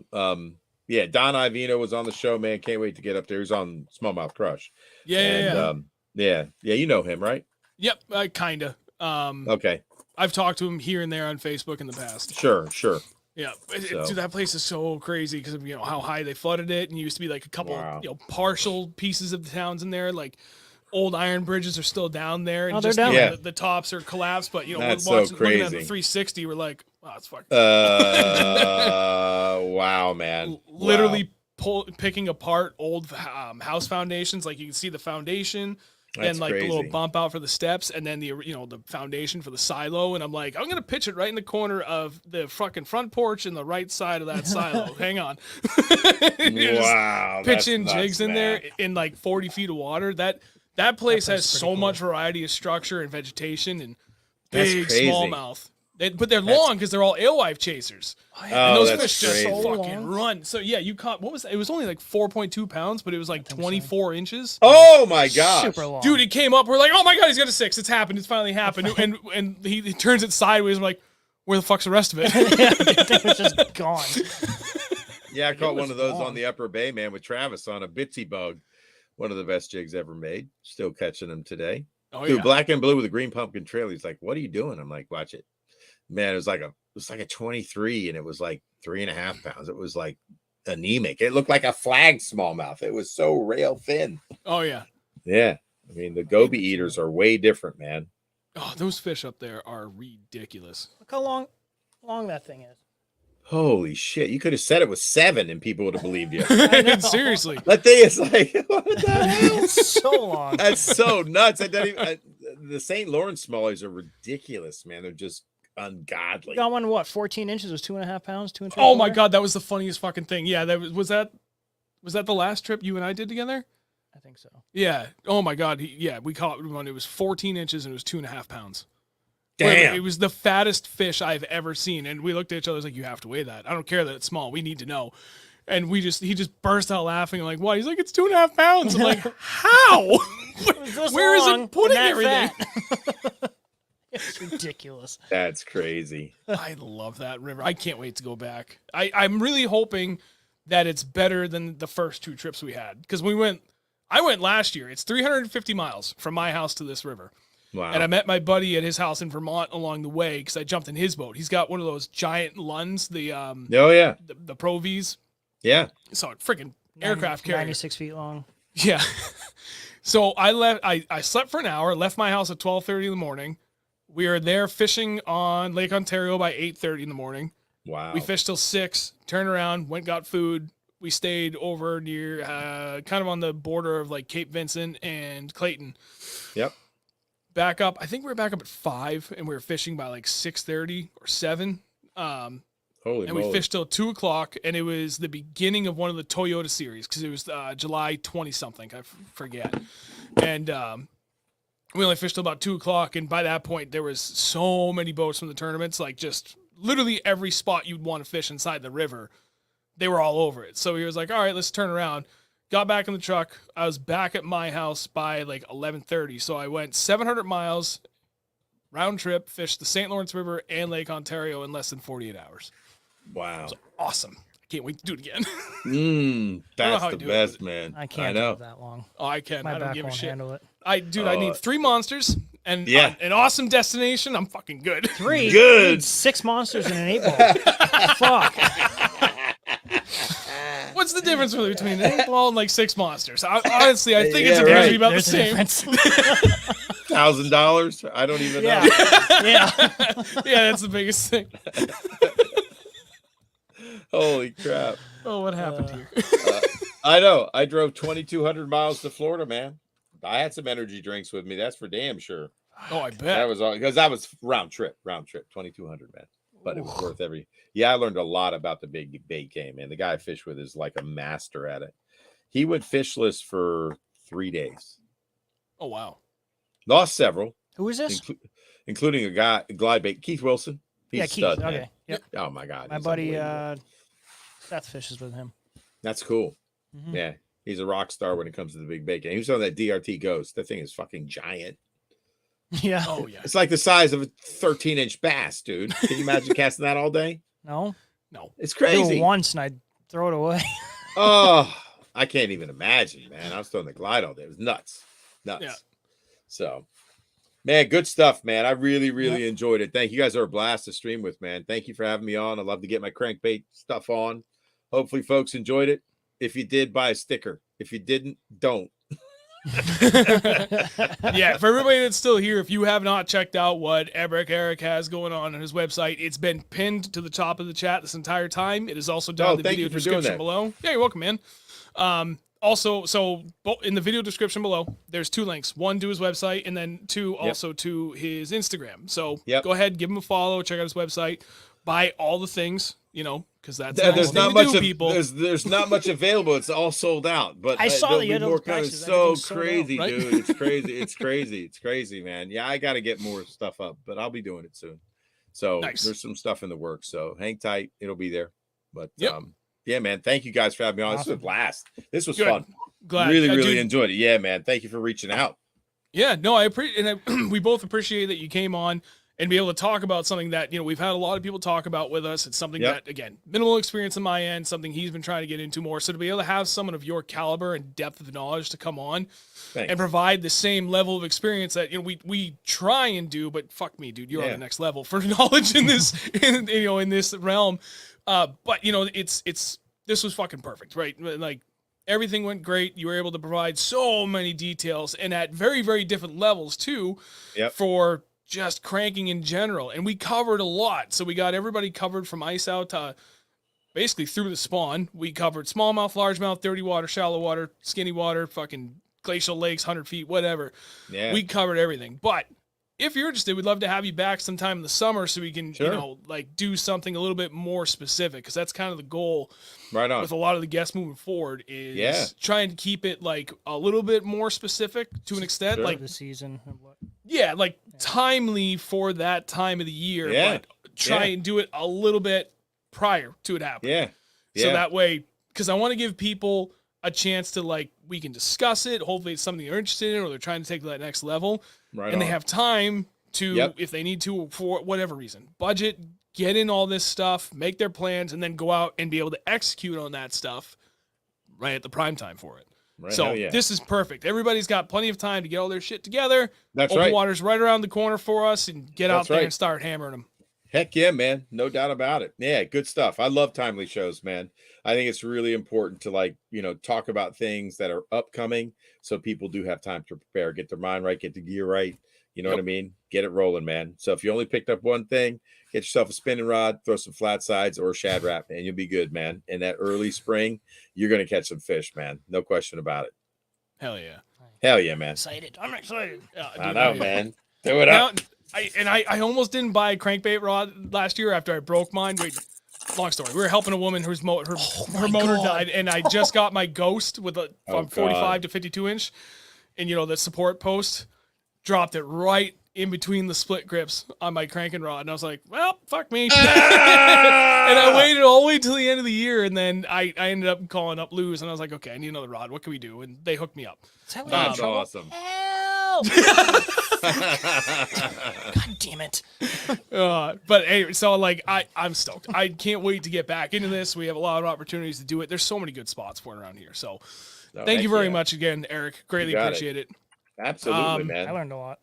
Yeah, sure. Absolutely. So parting thoughts, again, for those of you that are interested, down in the video description below, you got everything you need to find Eric. For us, if you haven't done it yet, please drop a like on the video. For I'm doing it. Thank you, sir. For everybody that comes to this, that's watching it, on YouTube, when it's not live, but just after we've done the live show, drop a comment too. Let us know what you think. Ask any additional questions. If I can't get the answer for you, I will harass Eric for you on your behalf. And we'll get an answer for you, and we'll get that information up. And, for everybody that has been sharing everything that we're doing on social media, thank you. I cannot thank you enough. It is absolutely having a measurable impact on our growth. It's been insane. Dude, we jumped 10 subscribers in like just a couple hours from you, Eric, sharing it on your Instagram. So like, thank you for that very much. This was by far one of the our peak numbers that we had tonight was best we've ever had. Really? How long that peak lasted has been the best. We've had a couple of shows where we've ticked into 90. Dude, we were sitting like just shy of 100 for like an hour. That's awesome. Yeah, so this was really, really good. And it's just, it's continuing that upward trajectory we had on everything. So greatly appreciate everything. Oh, and one last thought. I know not that many people are left here. Yep. Hoodies for the new Real Northern Bass logo. I'm trying. I'm having a real hard time with my screen printer right now trying to get pricing. And it's those AFTCO hoodies. So they're like, oh, we're going to be printing on them. Those are nice. Yeah, well, I got help from a friend that is a dealer for them, and he was like, I will give them to you at my price, just cover shipping. So I still got to pay for them, but like super nice, I should be able to sell these with a minimum amount of profit on my end that I can take and reinvest, because we've literally not put a dime of any money we've made into our own pockets. 100% of all this money has gone back into the channel. And this will allow us to do even more things apparel-wise. So, but I think the way it's going to work out, I'm going to have close to 70 hoodies, I hope, fucking fingers crossed, for the upcoming New Hampshire Outdoor Expo. Dude, I'm going to have like 50 or 60 hats. We're going to have a couple 100 decals. Yeah. I don't know the price on the hoodies, but I think they're going to come out to about the same price as what those are retail. So about $70, $60. That's awesome. That's a great hoodie though, man. Oh, dude. Sportswear is expensive, man. It's crazy. I hardly make anybody on the hats, man. Paying my son to do the like back order fulfillment. But I don't care. I just want to spread the good word, man. That's all. Yeah. And just trying to get hats is a nightmare. Pain in the ass. Everybody's buying up the damn Richardsons, and then they're selling them on freaking Amazon. Those hoarders, whoever they are, like, ooh. There's no Richardsons anywhere. No, I shit you not. So this is a Yupong multicam. I do have some Richardsons in stock, but they're hard to find. That's what I'm rocking right now. I got the same one as you. I know. Yeah, he's got the curved brim. I got the flat brim. Like, yeah. Check out the Yupong multicams. Or the Yupong. They're really close. Yep. Like the last time I ordered hats, just a quick little story on how hard they were to get.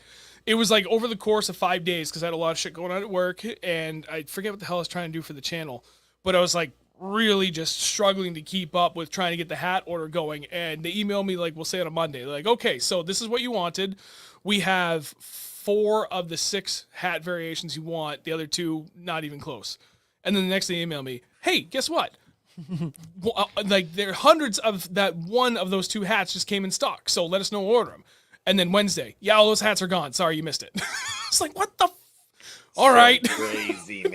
I finally emailed on Thursday, like, whatever you can get, just fucking order it right now, please. I'll figure it out. Crazy man.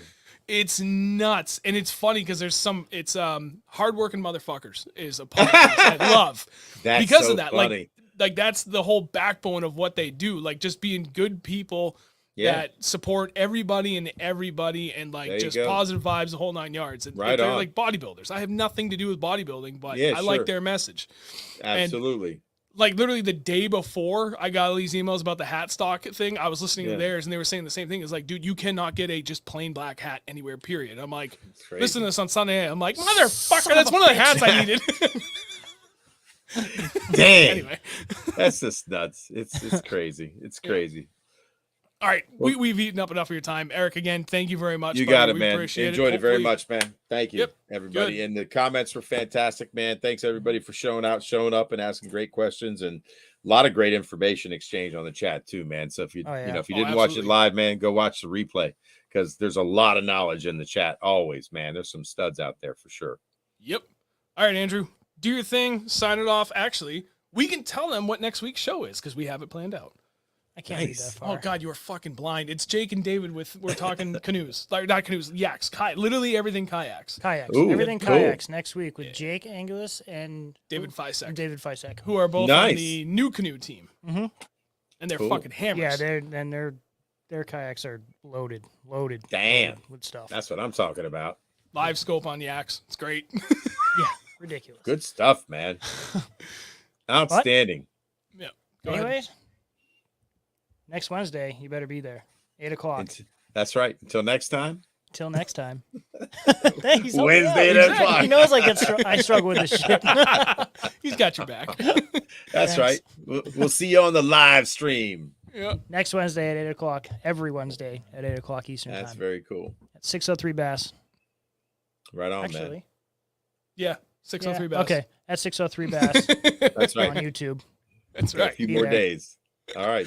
All right, See you everybody. guys. Have a Good, great yeah. night. Have a good Thank night, you, everybody. Thank you, man. Thanks again, guys. I appreciate Absolutely. You're welcome, man. Thank Thank you. you. it. All right. Have a good one. You too. too, buddy. Bye. Peace.